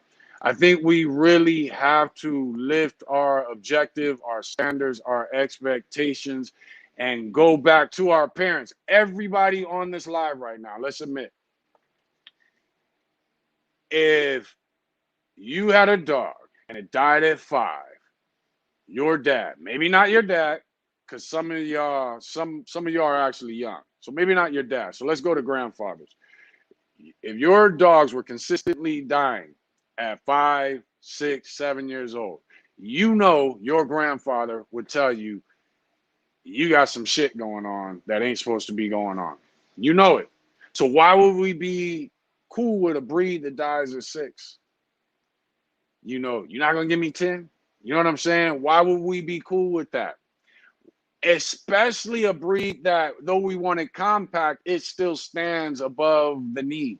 You know, the pocket is 14 to 17 inches. Why would we be cool with pockets that die at 6 to 7 years old? Why would we be cool with that? Um, shit, I think it's goldfish that might live that long. Why would we be cool with that? The standard lives from is from 17 to 20 inches. Why would we be cool with dogs that are dying at early ages? I seen a dog that die, and I see it a lot, especially in the exotic community, and I see it also in the XL community. Some of y'all don't have XLs, you have fat standards. They're not XLs. Just because your dog's 150 pounds doesn't mean it's an XL. The classes are divided by height. The measurement of the height, not your estimation, and it's not by weight. But I see people's dogs die at 4, and the community's feeling sorry for them, and which I agree with. But here's the problem, the funny thing I also see. I also see the community saying, I'm glad I got pups off of him before he died.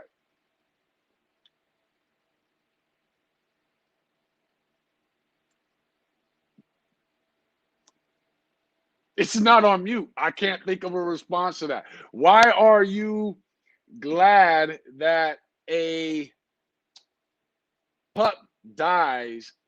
I mean, that a dog died early and you got a pup off of that dog. Like reindeer looking QB. Hey, Joe, this isn't the place for you to bash. So whatever you got going with Raul and QBN, you got to take that somewhere else, dude. That's not my platform. You know that. So this isn't that place. And the only reason that's even posted is because I wasn't or sitting up on the screen is because I wasn't paying attention. So but this isn't the place for that. And I think if my reindeer bully is functional, can go hiking, can do more things with more families than your bulldog bully, than your English bulldog bully, and we're still talking about XLs, who has the worst dog, regardless of what color you breed, regardless of shit. I don't care if you pass these health tests with flying colors. If my dogs outlive yours and are able to do more than your dogs can for more homes and more families, and because of what they're able to do, there's a certain amount of intelligence that comes with it. Who has the best dog? If my dogs outlive yours. You might have the bull look. No, I'm sorry. You might have the bulldogish bully look, and I might have the reindeer or the pit bull bulldogish or pit bull bully look, but we both got the bully look. So of bullies, if mine outlives yours, can outperform yours, who's got the best dog? Because when it's all said and done, they're bullies and they're dogs. So who I think we have to start answering that question to ourselves. Pyru King, what's up, bro? I think we have to start answering that. That's funny. I said that. I got homies that's gonna be like, "What did you say on that live?" But shout out to you, bro. I caught myself off guard with that one. But yeah. Anyway, back on topic to dogs. Um, you got to I think we have to start asking ourselves that question, dude. What is our expectations for this breed? Not just the breeders and the money that they can make, and not just the look of the breed. Some of y'all got dope looking dogs, but I can look at him in every picture you have, his mouth is open. Your dog is dumb. That's what it is. That's what it is. Hey, don't shoot the messenger. You know what I'm saying? But I can see in 5 out of 10 of your pictures that you have a low intelligent dog, but it's got mass and it's got bone. I got a bully I'm about to be working with soon. And I'm only going to say this because the owner told me the dog is dumb. I'm not going to say who he got the dog off of, but he just said it. He's been dealing with dogs for too long to not know what he's looking at. And a lot of y'all cover it up by saying, oh, my dog's stubborn. No, it's not. My Jack Russell was stubborn. My cat's dog and his old 15-year-old ass, he's stubborn. Some of y'all dogs ain't stubborn, they're dumb. And we got to start thinking about these things when it comes to this breed. We have to don't worry about it, Joe. No worries. And I'm gonna still hit you up, but we got to start really thinking about these things because you have breeders that think about it like this. I've seen a dog that was so extreme. The guy put him on video standing on a rock.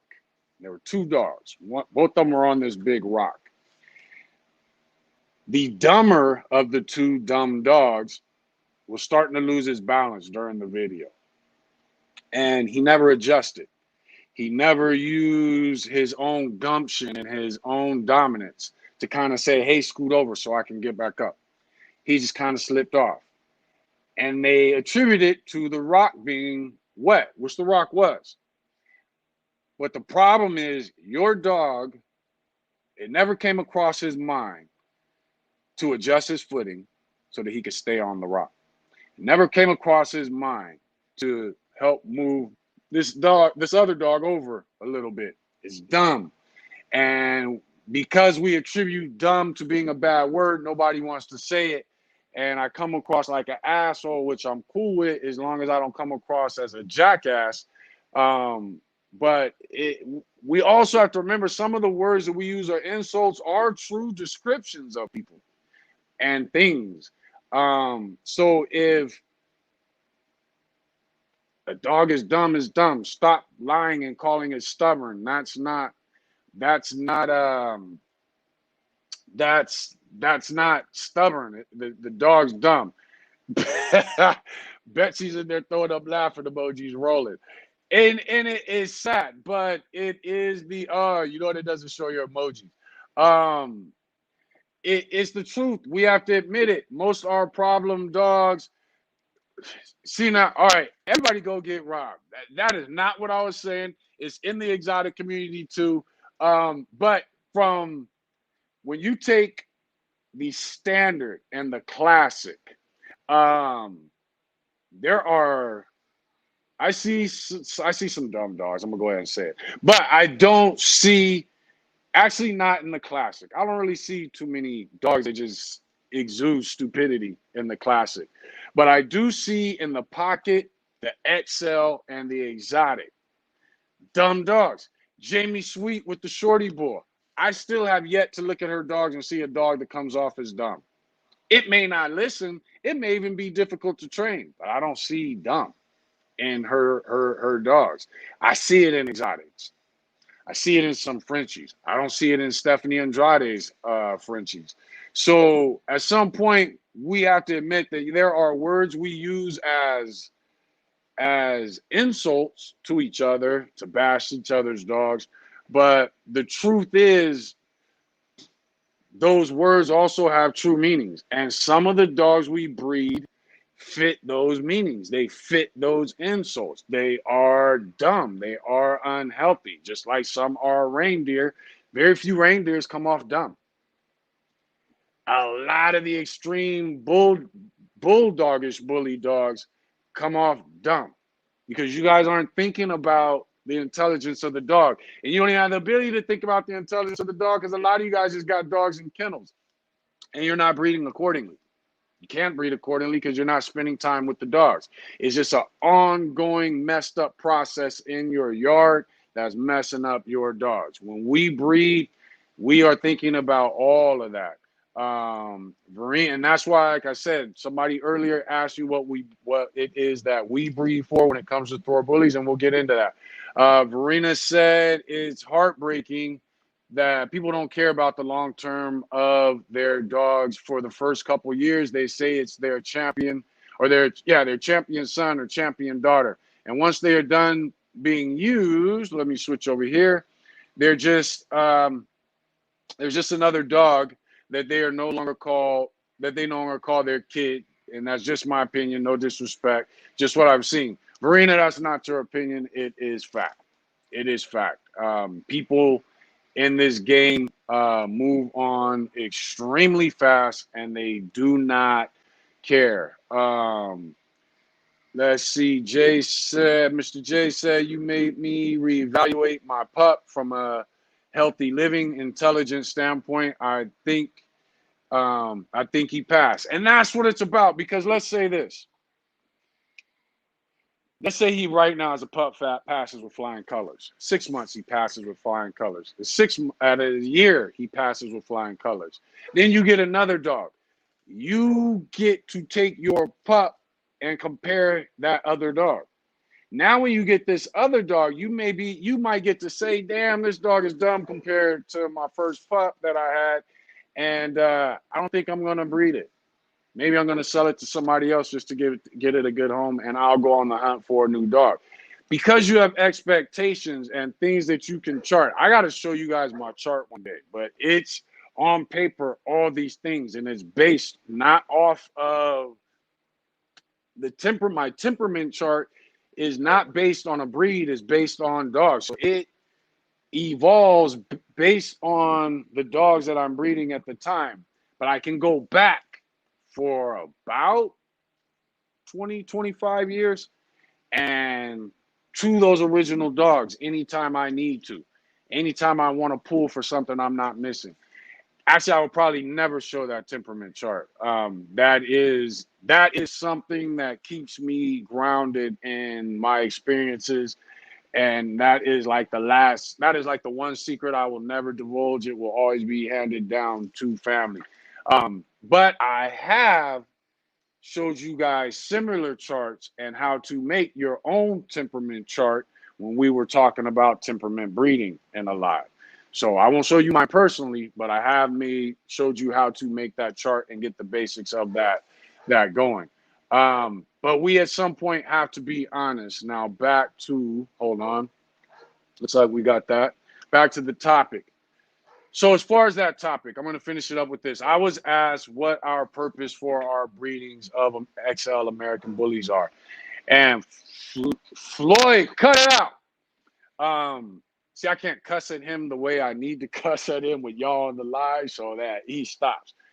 He has certain cuss words that cause him to stop doing what he's doing for at least 3 minutes, 3 to 5 minutes. The answer to that question, what is Thrower Bullies about?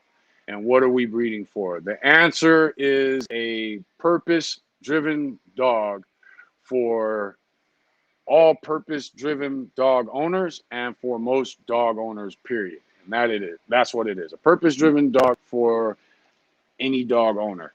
Our expectation is this, and so far we are on track, is that by 4 to 6 months, when you get a pup from us, by 4 to 6 months, our pup wants to do whatever you want to do based off your bond and its exposure.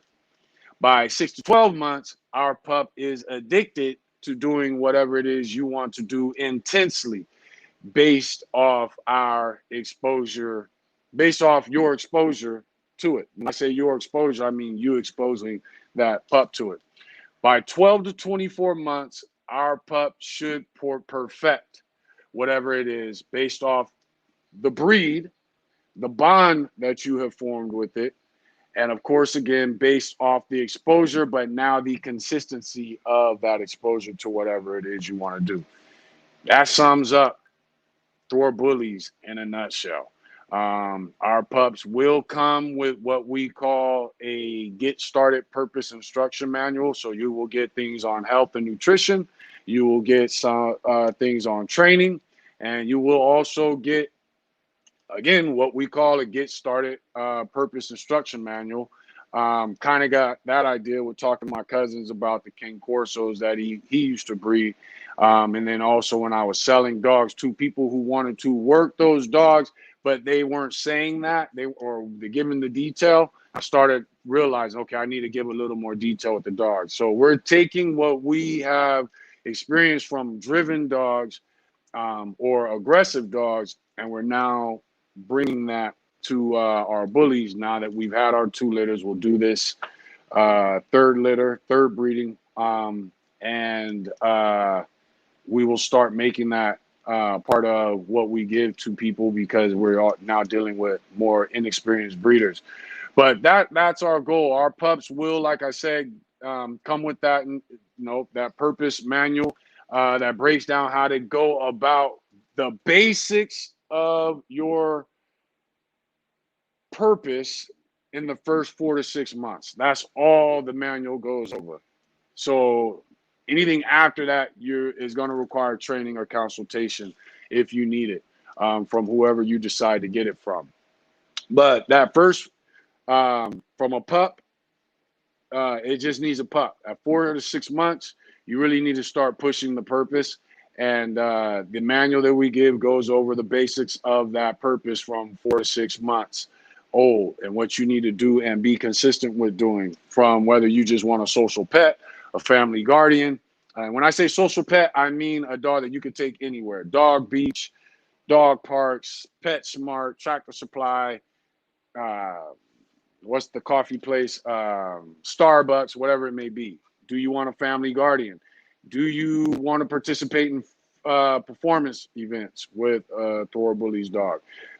Is it protection? Is it sports? Is it agility? Is it weight pull, etc.? Also handling dog. If we do have a couple people that live on huge properties, they have livestock. So part of it comes with handling livestock, which starts with early socialization. The other one is hunting. Are you looking for a catch dog out of your bully? You just for a dog to help you on rabbits. And the thing is, want you to read each of those in each of those categories so that you get a better idea of purpose and dogs and the dogs that the bullies that we breed. So even if you get a dog from us and you want to hit the confirmation show, cool. But we still want you to read on the purpose manual when it came to handling livestock. And that's what that is all about. Again, dogs are based on what you get. And so you need to be experienced and smart and go from there. He said, just hit mute and give him the biz. That's what I'm about to do. Are Thrower Bullies dog friendly? Yes. So far, all of them. We have one dog, Onyx, who does not do well with dominant dogs. And that's one dog from our litter. He does not do well with dominant dogs. If he is like his mama, if you ever watch me with Sadie Cardi Bull, so Cardi Bull on Facebook, Sadie at home. But if you ever watch me with Sadie grew up with 2 extremely animal aggressive dogs. So she is somewhat animal aggressive, but it's also a little bit in her. Her mom, her dad both got along cool with dogs. So there is something in her that's able to be brought out, and it was brought out by my other 2 older dogs. Onyx is a lot like Sadie or Cardi Bull due to his genetics from her And now King gets along with butterflies, cats, and when I say cats, I mean cats. I had rabbits in my yard when he was here a couple weeks ago. King just looked at the rabbits and was like, whatever. When I said, go get him, King, he just kind of trotted over there to get him to run out the yard, but had no intent on catching him. King is a super cool, laid-back dog. The pups that we are getting from King have a real nice balance. So like with Cardi Bull, I could take her to the pet store. I could take her to the vet. And I'm not going to have any issues. If your dog is barking and growling and pulling to get to Cardi Bull, she's not going to bark and growl to get to your dog. You will all of a sudden notice an intensity from her that you didn't notice from at the beginning. If your dog comes within her reach, she will snatch the shit out of him if he is an aggressive dog. She is ready to get down, and because of the dogs that she grew up with, in a physical altercation, she is very capable of handling herself with any and all breeds, because she knows how to tuck her feet. She knows it. She's learned it just from roughhousing with the dogs that she grew up with, and most dogs don't have access to that type of information in their head. Now, Cardi's pups, when she plays with her pups, she does teach and show them at an early age. So we're talking about 6 weeks. They learn quick to tuck their feet. They kind of learn it from each other, but they also kind of get it from her. But those pups have gone on, and that will be all of our dogs. That's the temperament we're aiming for, is we just want to lock it all in, so that when you breed it to another dog of another blood or another bloodline or a scatterbred, whatever it is, you get our temperament, not theirs. But so yes, our dogs we produce are very dog friendly. If you want to switch them to not dog friendly, you can definitely do so. But as long as you're socializing them, all of them, for the first time in my life, I now have litters that the majority of the dogs are going to dog parks and PetSmart. I'm used to producing dogs that could never go to a dog park or a PetSmart. But so, we switched. We knew what we had to switch to, and we switched accordingly, and we nailed it. Our dogs based off the ABKC written standard for temperament? Yes, 100%.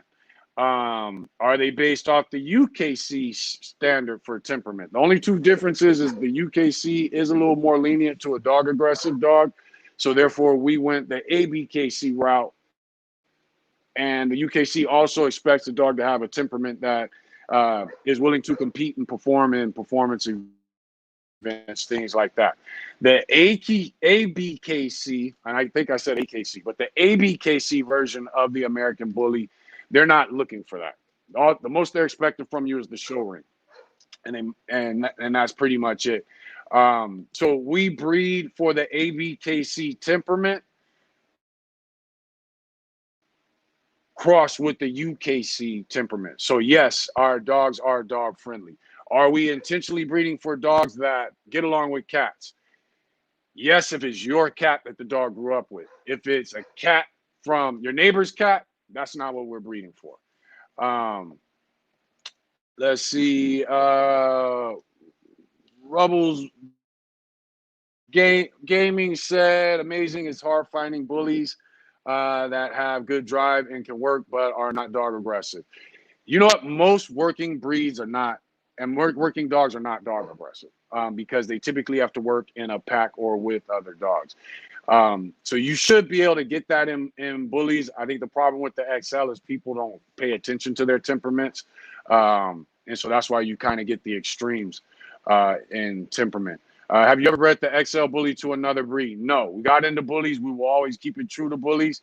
There is a part of us tempted at some point to either get into band dogs or assist people we know that are getting into band dogs currently, which we do, but we will never breed an American bully that, in my opinion, a true band dog breeder should be wanting to go to. I'd rather say, instead of you coming to our stock, there's other dogs you can go to and other breeds you can go to. Let's see. Naheem said, big fan of what you're doing. Keep it up. Thanks for tuning in, brother. Thanks for the appreciation. Robert said, y'all share this live is good for the community. Thanks. I don't think of the community when it comes to telling people to share. But yeah, y'all, go ahead and share the live. Robert is 100% right.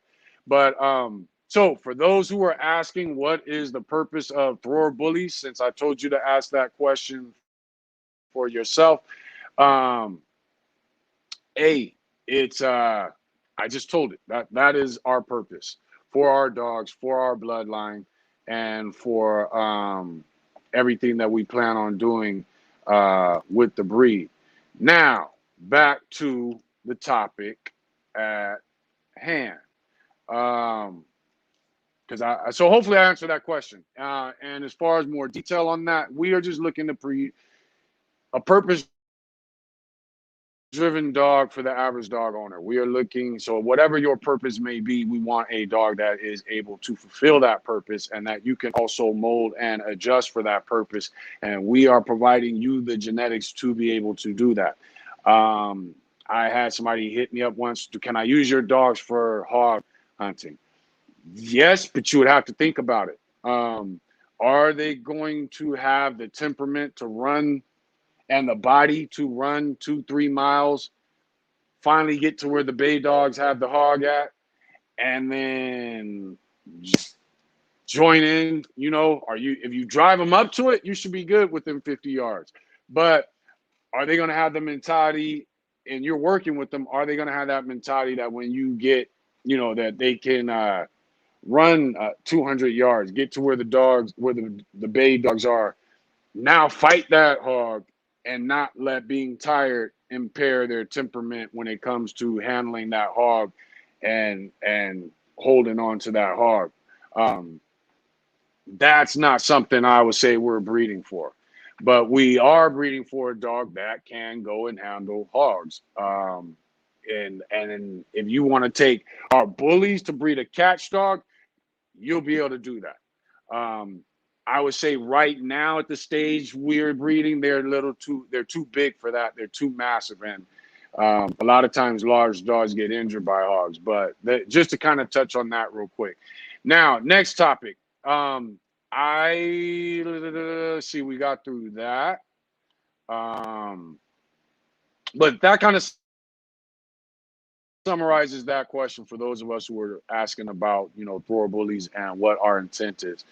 The next topic, development from pups to dogs. The reason I wanted to touch on this is the bully community, and there's other communities, but the bully community is really losing touch with what makes a dog a dog.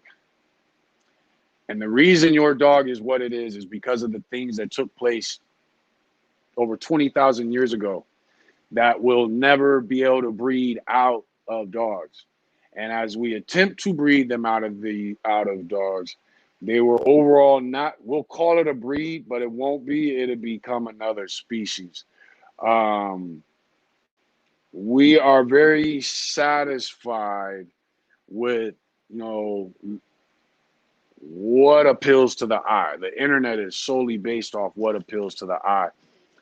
And therefore, we lose focus on the things that are inside of the dog, the immune system, the organs. As you breed these more and more extreme dogs, their organs aren't keeping up with their look. So not only does it prevent them from giving birth naturally, it also is, and those reproductive organs, it's also affecting the things that are connected to them, the heart, veins, lungs, blood vessels, everything. It's all attached. So if one thing's being affected, it's gonna grow just like a cancer, start affecting other things. Again, we are sitting down with the species and negotiating for what it is we want with our breed and what it is we want in our yard. And the species is what governs all that. We're just asking. And It's not just when doing breedings, but also when we raise pups, which is why I brought the topic development of pups to dogs. The types of dogs we now breed are less capable. They have less ability. They have lower and weaker immune system, structure flaws. They're either overly aggressive or overly docile and submissive. They have issues dealing with heat, issues dealing with cold, um, health issues. My bull lurcher, old man Floyd, my Jack Russell, we live, shit, how much is it? About 2 hours, hour and a half from the Mojave Desert. And whatever that distance is from LA County to Mojave Desert. But we did used to go out there at 85, 90, and one time at 100-degree weather. But the reason, and it was actually 102. But the reason we did that and we pushed the dogs that way is, one, we know how to bring the dogs if they do suffer from heat exhaustion. Two, there's only one of them that is the type that.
All right, I don't know what happened with that. Um, for some reason, it kicked me out of off of Google or into Google for some reason instead of what is that, Safari that it's run by. So I'm back, but where were we at? But anyway, so I was going and kind of rambling about going, dogs hunting in that weather, but we had to think about what we were doing. We also knew those dogs would lay low and we would drive around, find them hiding somewhere in the shade when they started to overheat. But again, that comes with cognition, your dog's awareness of space and time. But what are the types of dogs we're breeding now? So like we said, and we're talking about all breeds, they're less functional. There's structural flaws now. The Rottweiler's got this new pug look. Many are overly aggressive or docile. They're unable to breed naturally, have various health issues, unable to give birth naturally. Um, they have to have specific diets just to be normal.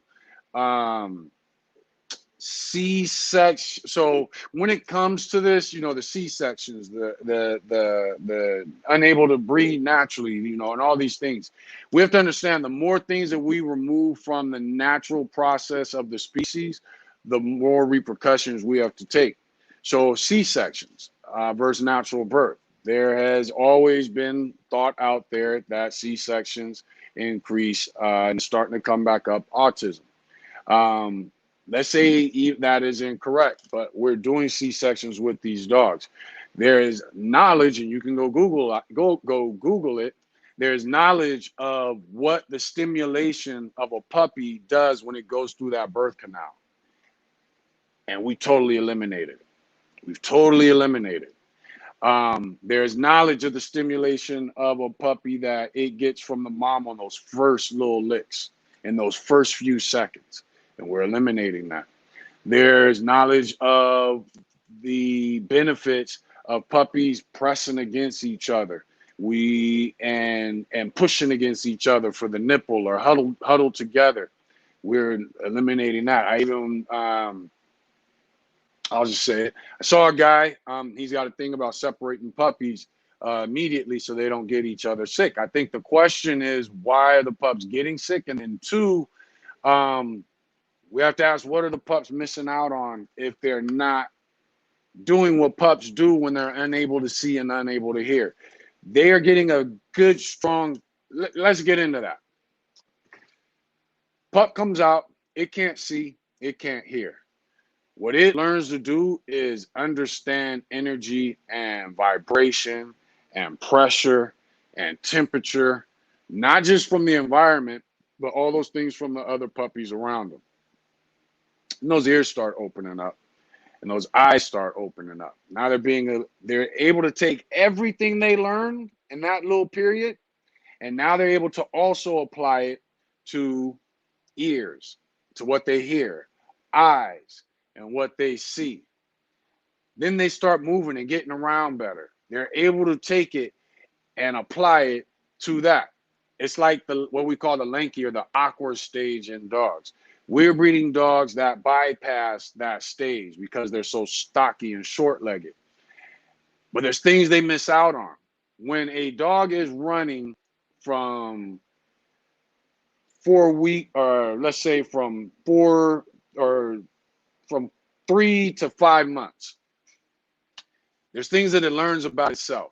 The legs start to work and there's a flow that comes with it. And then all of a sudden it hits this awkward stage. What that awkward stage does is slaps that pup in the face, slows it down a little. You can still run just as fast as you always were doing, but now your legs and things are going to be a little off. You're going to bump into that wall. So as the puppy develops its ability during that awkward stage, it's learning. It's increasing intelligence. Guess what it's going to do now? It's going to learn to get through that awkward stage. While it's in that awkward stage, place its foot in the right place, understand space and timing as it comes to that wall, whatever it is. So then when the body all comes back together again, now he's the shit. Now he can do what he wants to do, how he wants to do it, at the speed he wants to do it, with the intensity he wants to do it. And then that brings out another level of intelligence and learning that comes with that dog. So think about that when you're bragging about my pups don't go through awkward stages or lanky phases. Think about that.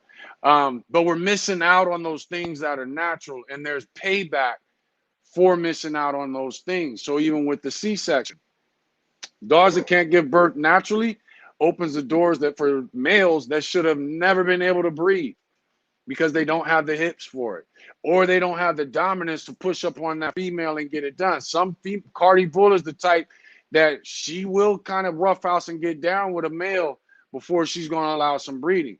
But if that male is never allowed to breed naturally, you are now breeding a male that doesn't have what it takes to be a male amongst other males. You know what I'm saying? The C-section eliminates females that have the perfect uterus and everything, but the birth canal has issues or impairments. They could be genetic. We eliminate that when we go into C-sections. Those things fester into other things, and we have to be aware of that. We've gotten to the point now where pups are having pups. Dogs are 2 years old and they've had 4 or 5 litters. I don't care what you say about any dog. You don't know shit about no dog and it's only 2 years old. You don't. And you'll learn that when you start pushing your dogs. There's a difference between a 2-year-old dog and a dog that's 3 and 4 years old. But we're breeding these dogs expecting certain temperaments, and the truth is we're all bullshitting ourselves. And when I say we, I include myself in that, but I'm not included in that. I'm talking about the community when I say we, and I'm including myself in the community. What we are bullshitting ourselves, bragging about dogs when it's like, for instance, Aziz. He's a year old now. Because of our experience, we know what we're looking at with Aziz. Because of our experience with Aziz's mother and his father and putting the breeding together, we know what we're looking at when we're dealing with Aziz. Well, the average bully breeder doesn't know this. They're just matching dogs. And we have to think about these things. Let me check your comments real quick. Said Rick Libre said Mojave, yes. Let's see. Yeah, Google, tell them you need a race. Exactly. WKRK9, what's up, dude? I didn't even see you jumped on here. Said with the bullies, is skin coat irritation a common thing? Yes, because of the immune system deficiencies within bullies that are bred due to us ignoring, like we talked about earlier. And it is a thing. It is something that you can get through by switching up diet and fasting.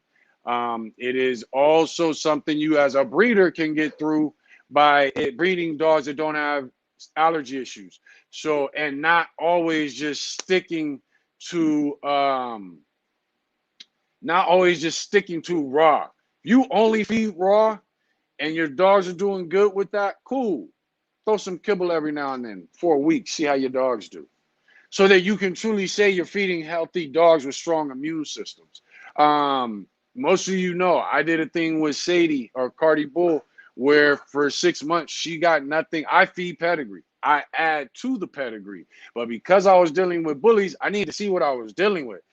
So there's a whole bunch of things I did with her. Some of y'all, you wouldn't even, some of them y'all wouldn't, the bully community wouldn't even approve of. And one of those things was when she hit, I think it was around 8 months.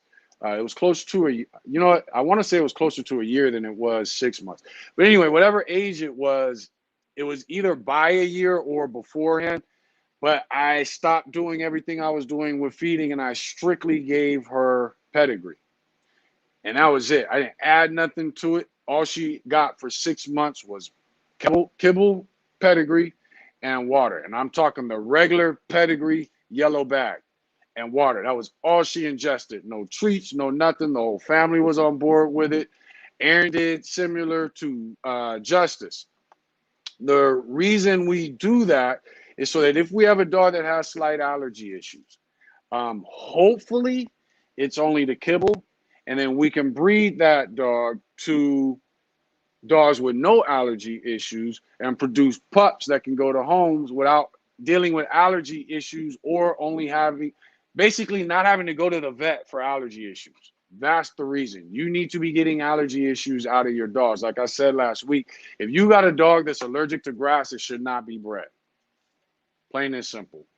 If you got a dog that's allergic to certain environments, you need to try to figure out, because a lot of times it can be pesticides. And that's the thing about grass. Sometimes there are pesticides on the grass. But there are some of you that know your dog is actually allergic to the blade of grass, and you're continuing to breed that dog. That is stupid. That's stupid.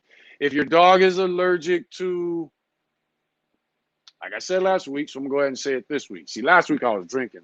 This week I haven't been, well, I had a little bit today in my cup. Actually, I still got a little bit left in there, I forgot. But if your dog is allergic to who is not the same when it's warm. But if your dog is allergic to any proteins, you're breeding predators. Forget the fact that they're bullies or dogs, they're predators. So if your dog is allergic to chicken, shouldn't be bred. If your dog is allergic to beef, shouldn't be bred. If your dog is allergic to fish, it shouldn't be bred. If your dog is allergic to kibble, just breed it to a dog that has zero allergy issues. So you're gonna have conversations with the breeders. If you have anything else, WKRK9, you can go to the Giant XL American Bully Breed group. That is a group that I run with my cousin. Thrower Bullies runs that. We have a few mods. We have a grip of people. There's over 75,000 people in there. A lot of them are very experienced when it comes to dogs. And I'll take that back. There's a good number of them that are very experienced when it comes to dogs. Don't have a problem talking to you about issues. So you can always post questions in there. You can always, if you go to the guides section of the Giant XL American Bully Breed Group, you can find various categories, the immune system, things like that, that you can read through. Some of them are articles from me. Some of them are posts or articles from different other people in the group. And you can get information there to help you with adjusting that and things that you can try out. If you're not satisfied with that, you can always hit me up again through Messenger.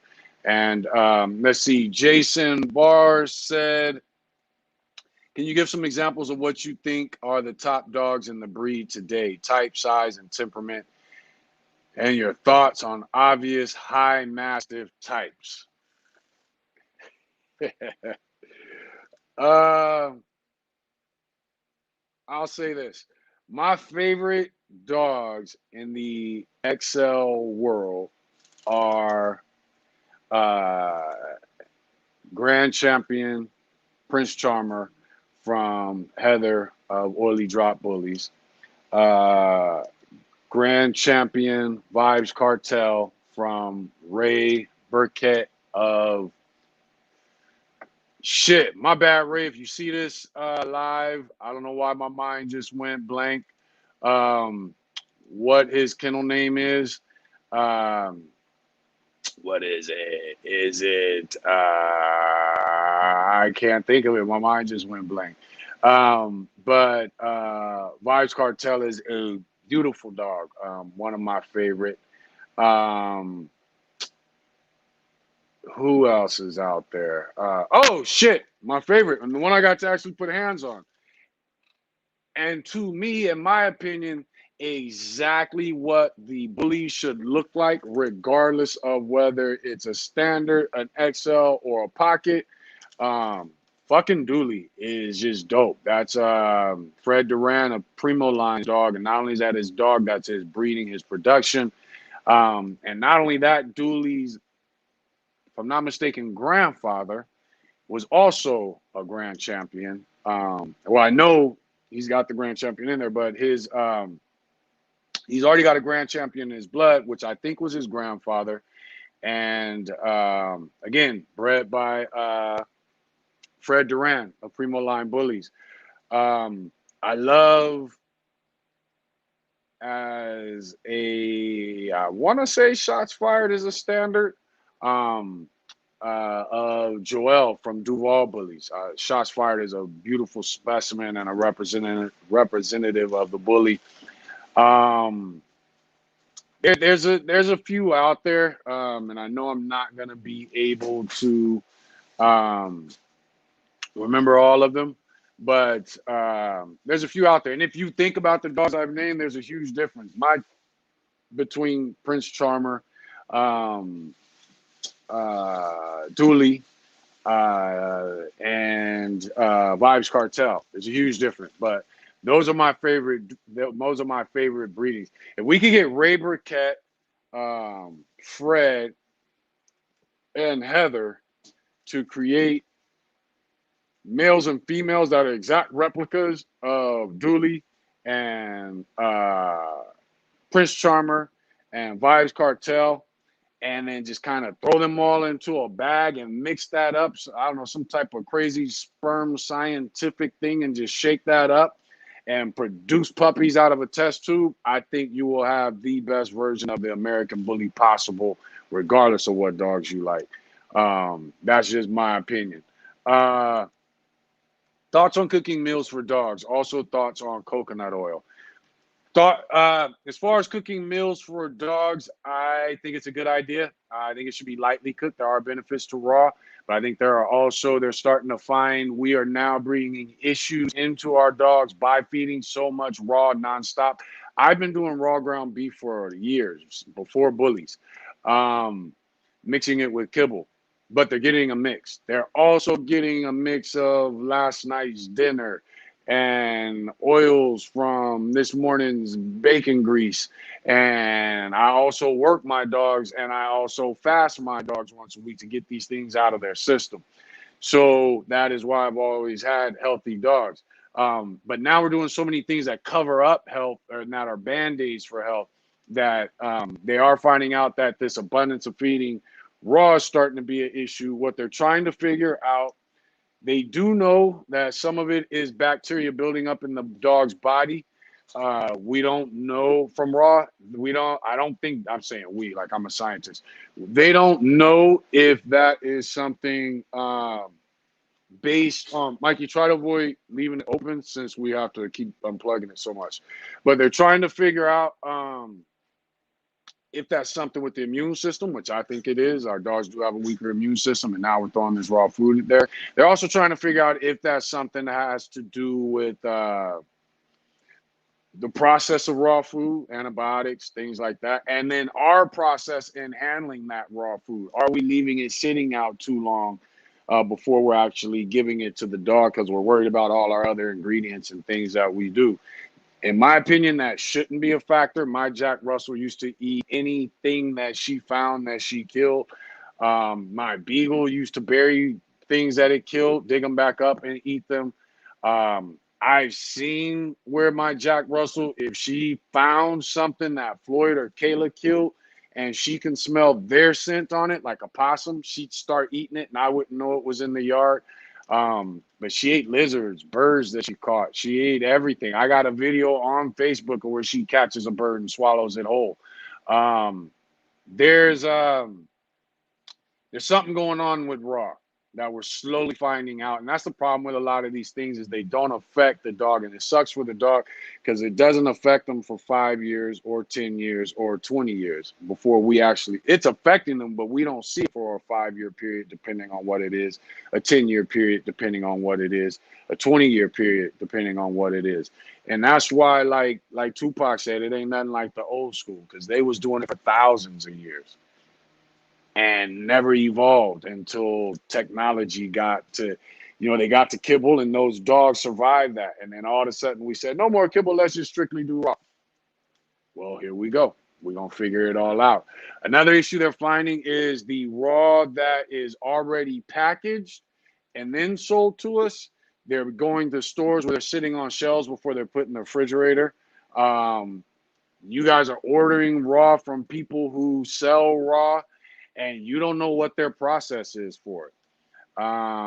And because it's not making your dog sick now, there's no telling what it may do to your dog later. So I don't have any problem with cooked meals for dogs. I would just say don't cook it hard. And if it's something from like last night's leftovers, make sure there aren't ingredients that dogs can be messed up from, like onions. Now, we used to when my mom made a stew, our dogs used to get onions from it. When we stopped eating it, it was considered leftovers. Our dogs were eating those onions and they were fine. And I've had dogs, I think the longest I've had a dog was Taurus, which was 17 years, but I've had 16, I've had 15, I've had 14. So it is what it is. But I would say avoid the things, the legumes, I think we're saying, which is like onions that are poisonous or bad for dogs. When they cook down, they seem to not be as bad, but try to get them out anyway, especially if we talk about bullies. They just are different. You said also your thoughts on coconut oil. I think coconut oil is great internally and externally, but coconut oil is thick. So you need to be careful with how often you use it externally. Coconut oil is good for scars. It's got what do you call it? Is just like Bactine and everything. Coconut oil has some of those properties. So it's good for scars, rashes, and I mean putting directly on it. Coconut oil is good for the fur. It does help with dust and dirt not really staying on the dog. Now, if the dog goes outside, then it sticks to it because of the coconut oil. So there's a balance there. Bugs tend to be unattracted to coconut oil. Fleas, when you have it rubbed and through your dog's fur.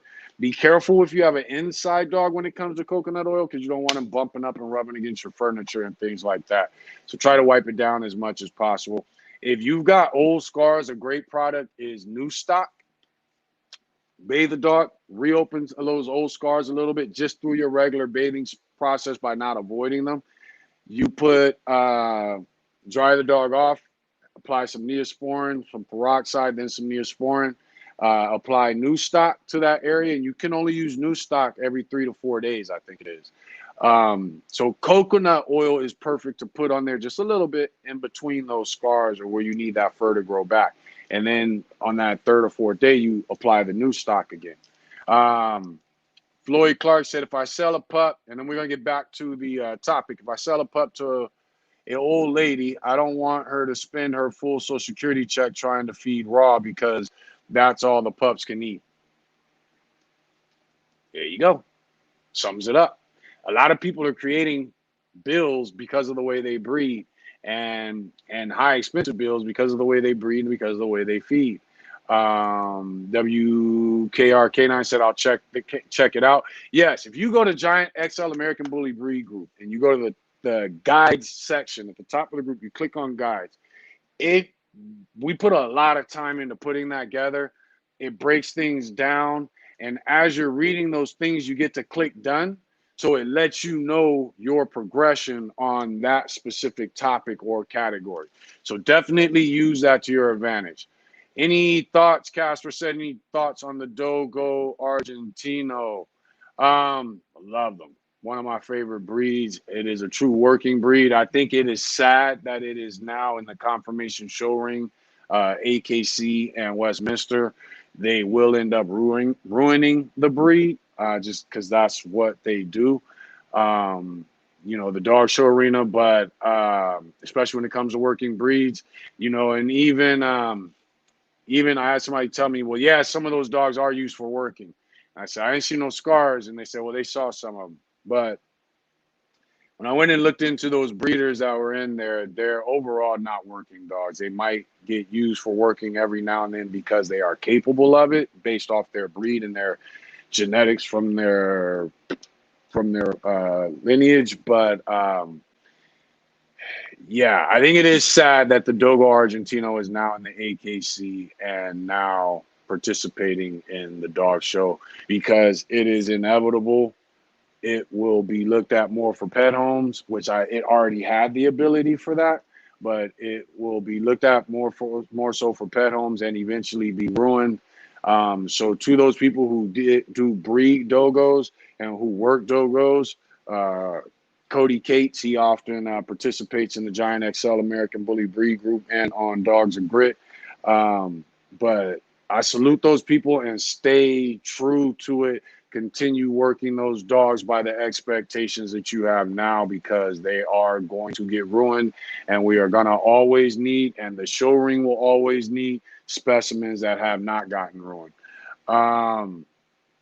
Rick Libre said, I personally feed kibble and everything cooked except for lunch meats. There you go.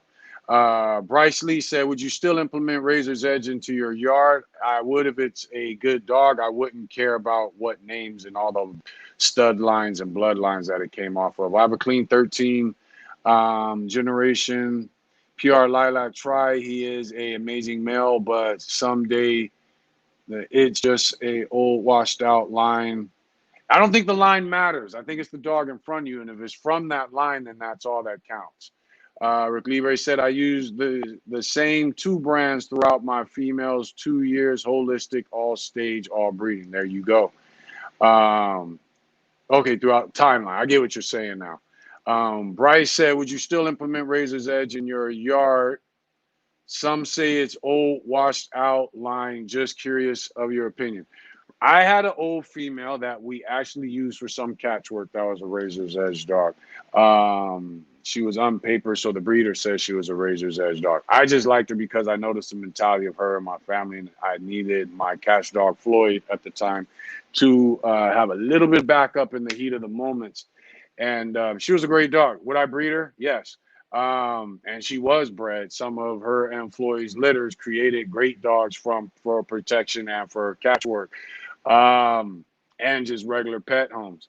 But as far as saying that Razor's Edge is washed out, I think what's going to happen is we're going to notice a lot of these dogs are overly extreme when we get to wherever people are looking to get. And you're going to need some Razor's Edge and that old school, and you're going to need some gray line, that old school, to get these dogs back corrected and, let's say it, more healthy. So I think that has to be thought about. I would not say I refuse to go to Razor's Edge for any reason. Are they becoming outdated? Only because everything's becoming outdated. Yesterday's becoming outdated with this breed and with life in general, just because of the internet. So things move faster, they catch on faster, which, you know, this is bullshit, but it's growing. This is bullshit tomorrow, but it's growing because this bullshit that was better than this bullshit didn't get a chance to grow before this bullshit got promoted on the internet. And that's what we're dealing with when it comes to dog breeding, music, art. It's all the same. Back to the topics, and I got to wrap it up because we are already at 8:35. That is 2.5 hours. But here's what we're going to do. I'm going to go live again probably tomorrow, and we'll discuss the development from pups to dogs more, and plus whatever it is you guys want to do. Let me make that bold so I don't forget. That's what we're going to do. So I'm going to get out of here, and tomorrow I will go live again to make up for today's live. We'll figure out the time, and I'll announce it. And but I want to thank you guys for joining in. Let me make sure I got any of your questions. For some reason, Facebook is messing up. Come on.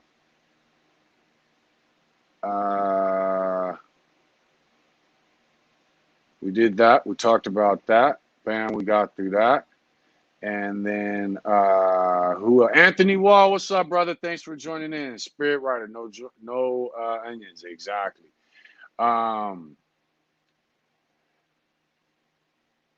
Okay, Spirit Rider said they smell right off the bat. Mom's breath is the beginning. Exactly, when it comes to those pups.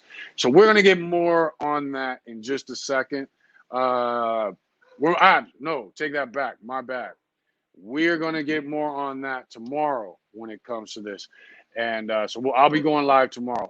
Tony Cass said, what's the technique with the Q-tip and the claw, hot and cold, and imprinting. And that's another thing we're going to go on tomorrow.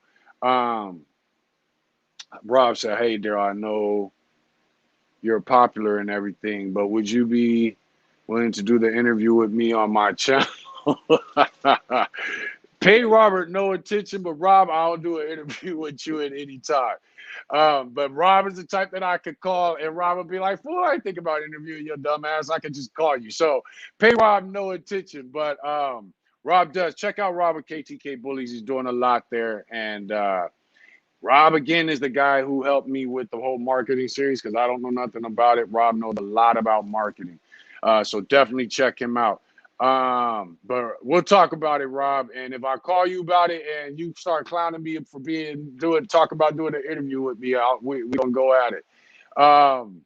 Let's see. Tony Cass said, what's the technique with, okay, so Tony Cass, what you're talking about is imprinting. We will definitely go into that tomorrow.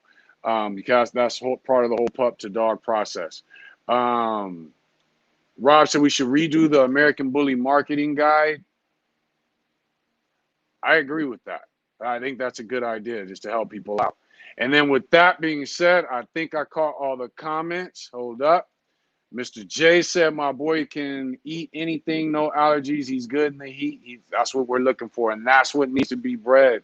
Because when we can get that into the system of the dog, the genetics, the immune system, all that, then you can start going for mass. But this breed is too early to be going for extreme things. And I know people are going to be mad at that. So let me check out and I'll handle those people. And we will get back on this topic tomorrow. Salute and thanks everybody for joining in.